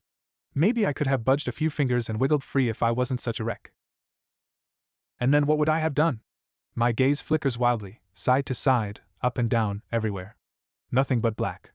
Worst case scenario, whatever it is that's making me slide through the ground like it isn't even there would disappear and I'd suffocate in the ground. Best case scenario, Suddenly my senses come rushing back to me all at once. The sound of sandaled feet landing lightly on stone, the smell of damp earth, a chill on my skin. It all rushes back to me in a single disorienting instant, and I don't even have a chance of recovering in time when my captor throws me forward. My head slams into something solid, and I swear to God if this doesn't stop soon I'm investing in a helmet. I moan, the sound nearly overtaken by the persistent ringing in my ears and the nauseating taste of my own blood flooding my mouth. A moment later a light comes alive, glowing blue and fierce and flickering like a flame over the sleek leather of my captor's gloved hand, clearly illuminating the bizarre orange mask covering their whole face aside from the crimson eye and the pitch-black cloak covering the rest of their body. Through the pain and confusion, something in the back of my mind starts screaming at me. Danger. Chakra isn't supposed to be that bright. Pure chakra rarely makes it to a dim glow all by itself. That means one of two things. Either they're about to use a jutsu on me, or they're just that strong. Hello Naruto-kun, a smooth, male voice says. It reminds me of the old man, weirdly enough. All calm and confidence. You have my apologies. Hurting children has never sat well with me, but this time it was necessary. How? I try to ask, but only a pained gurgle makes the trip. Then he answers my question anyway, kneeling down beside me and dipping a finger in the little puddle of blood formed by the little stream trickling down my cheek. I try and jerk to the side, kick him in the balls, something. But my body is just too beat, and some frantic little twitches are all I get while he finger paints on my forehead with my blood. A little shock erupts from his hand a few seconds later, and even twitching is taken out of the equation as my arms and legs lock, refusing to respond to my commands. There we go, he says, satisfied, and rocks back on his heels. What dash? I start, thankfully still in control of my tongue, but stop short as the answer hits me. You sealed me, I breath. The mask bobs. Indeed. Another necessary measure, I'm afraid. Then he reaches out with his non-shiny hand and rips my shirt off with one short jerk, revealing my bruised stomach in all its glory. He places a hand on my navel, and another little shock runs through me. The seal comes swirling into being and my captor inhales sharply, his single eyes widening. He traces a finger over it, sending a couple more shocks of chakra through my skin at seemingly random intervals. There it is, he murmurs, almost disbelievingly. His finger spirals inward with the seal. You cannot possibly know how long I've been looking for you, Naruto-kun. I'd like to say I feel the same way, I say through grit teeth. He isn't putting any particular force on my stomach with his prodding, but it hurts. The man doesn't respond, but his eye crinkles in a gesture disturbingly similar to Kakashi. You could at least tell me your name. Or buy me dinner first. That's only fair, I mutter sourly. The mask cocks, and the eye rises from my stomach to stare at me, the amusement gone. A single bloody orb stares unreadably at me. I don't even breath. Hirokazu, he finally says, turning back to my stomach and resuming his poking. You can call me Kazu, though, he adds after a thoughtful silence. Okay then. So is there any reason you didn't just, ask to see my seal? I ask, albeit hesitantly. Weird mask and creepy eye aside, I'm not getting an overly hostile vibe from the guy. He probably won't kill me for asking a few questions. Probably. It would have been far too complicated, he replies immediately. I'm not affiliated with Konoha, and you were already injured. That teammate of yours wouldn't have let me within 3 feet of you. Finally, he leans back again, apparently satisfied. It's much easier this way. You're done then? You got what you wanted? I press. Some small part of me recognizes that reasonable explanation or not, I've still been kidnapped, and that my life is currently resting in the hands of a man that I don't know who has no affiliated with Konoha or presumably any of its allies. I should probably be thinking of some way to signal Kakashi and Guy, or break free of the restrictive seal on my forehead, or both. At the very least, I should be scared half to death. I'm not doing or feeling any of those things, though. I'm just tired, and if a look at my stomach is what's needed to get me back to the surface, and later a nice warm tent, then I say poke away. For now, Kazu agrees, not at all ominously. Could you be a little less violent about it next time, at least? He chuckles, placing the hand shrouded in chakra on his knee and pushing himself up. I think I can try. Thanks. I fall silent, struggling to formulate the million-dollar question in my head in such a way that might net me an answer, but Kazu beats me to the punch yet again. You want to know why I was looking for your seal, he states matter-of-factly. I nod mutely. I don't suppose you know what it's for? I shake my head no. He sighs. Then I'm afraid most of what I'm doing would go right over your head. Try me, I challenge. His eye crinkles. Maybe some other time. For now, though, I suppose I can tell you this much. He raises a gloved hand, touches his fingertips to the area of the mask where I imagine his other eye might be, and his voice becomes solemn. I seek peace. For who? I ask after a few seconds of expectant silence. His hand falls back to his side, and he stares intently at me. For everyone, of course. And suddenly I feel very, very small. I'm not exactly the best judge of character, especially with my head smashed half to hell, but the man in front of me doesn't seem the type to make empty boasts. Or have unreachable goals. I take a moment to process his statement, consider the implications of it, and wonder just what the hell is with the seal on my stomach. Why? It's the first thing that jumps to mind. Kazu cocks his head, and for a while it's just me, some dirt, and a few rocks as he considers my question. Why did you become a shinobi? He finally retorts. I blink. Because why? I spent 5 years busting my ass to be one. There has to be a reason, right? The old man became a shinobi to protect his home. I have to be forgetting something. Some crucial bit of motivation. It can't have just been shinobi are cool, can it? Am I really that shallow? I don't know. For some reason I can't quite explain, those 3 words hurt to say. A lot. Figure it out, Kazu suggests. And you might find that you know my reasons as well. I groan in frustration, clenching my eyes shut. This day sucks. Kazu chuckles again, the jerk. We lapse into silence, and I find that the ringing in my ears is still going strong as it rushes forward to overtake the stillness of the little underground cave. Kazu stares at his shining hand, apparently deep in thought, and I try to ignore the pain in my stomach and the questions pounding in my head. I fail, of course. How? My voice is quiet, but in such a small space it doesn't really need to carry too far. Kazu focuses an eye on me, which I take as a go-ahead. How are you going to bring peace to everyone? Is it even possible? For some reason, be it the rock-hard determination in his voice or the blood rapidly leaking from my head, I don't think there isn't a chance he could do it. But it doesn't make the idea any less alien to me. War and fighting and killing has been at the center of my life since, well, ever. What would all the thousands of shinobi across the board do with peace? What would fill the gap? It is, Kazu says surely. Anything is possible, with the means and the drive. Anything. But how? I press. You're just one person. You're not even a shinobi of a hidden village. It's a guess more than anything else. He's not wearing a headband, but that doesn't really mean anything in the long run. He could just be wearing it somewhere I can't see, or he may have stowed it before coming to nab me. It would be the smart thing to do. But it turns out that I'm right regardless when his mask bobs. It's true that I'm not affiliated with any village in particular, he agrees. But I'm far from alone, and I think you'll find that quantity isn't always what makes the difference. He shakes his head suddenly. Too much. That was too much, he murmurs to himself in a scolding tone. My eyes widen as the light around his hand flickers out, and the sound of sandals on stone scrape towards me. Wait a second, I say in alarm, struggling uselessly against Kazu's seal's hold on me. Let's not do anything rash, yeah? We can work something out. I'm a reasonable guy. You seem like a reasonable guy. Calm down, Naruto-kun, he says laughingly. I'm not going to kill you. I just need to make sure you don't make things more complicated than they have to be. His bright red eye appears above me, not a foot away, and suddenly I notice the 3 black tomo encircling the pupil. My mind grinds to a halt. That's impossible. There are no rogue Uchiha. That's impossible. And then, as if that weren't enough, the other eye opens up. It's different than its counterpart, though. Where the other is a sharp red, this one is a light, glowing purple. Where the other has a normal pupil surrounded by tomo, this one is one big swirl, with no pupil or sclera in sight.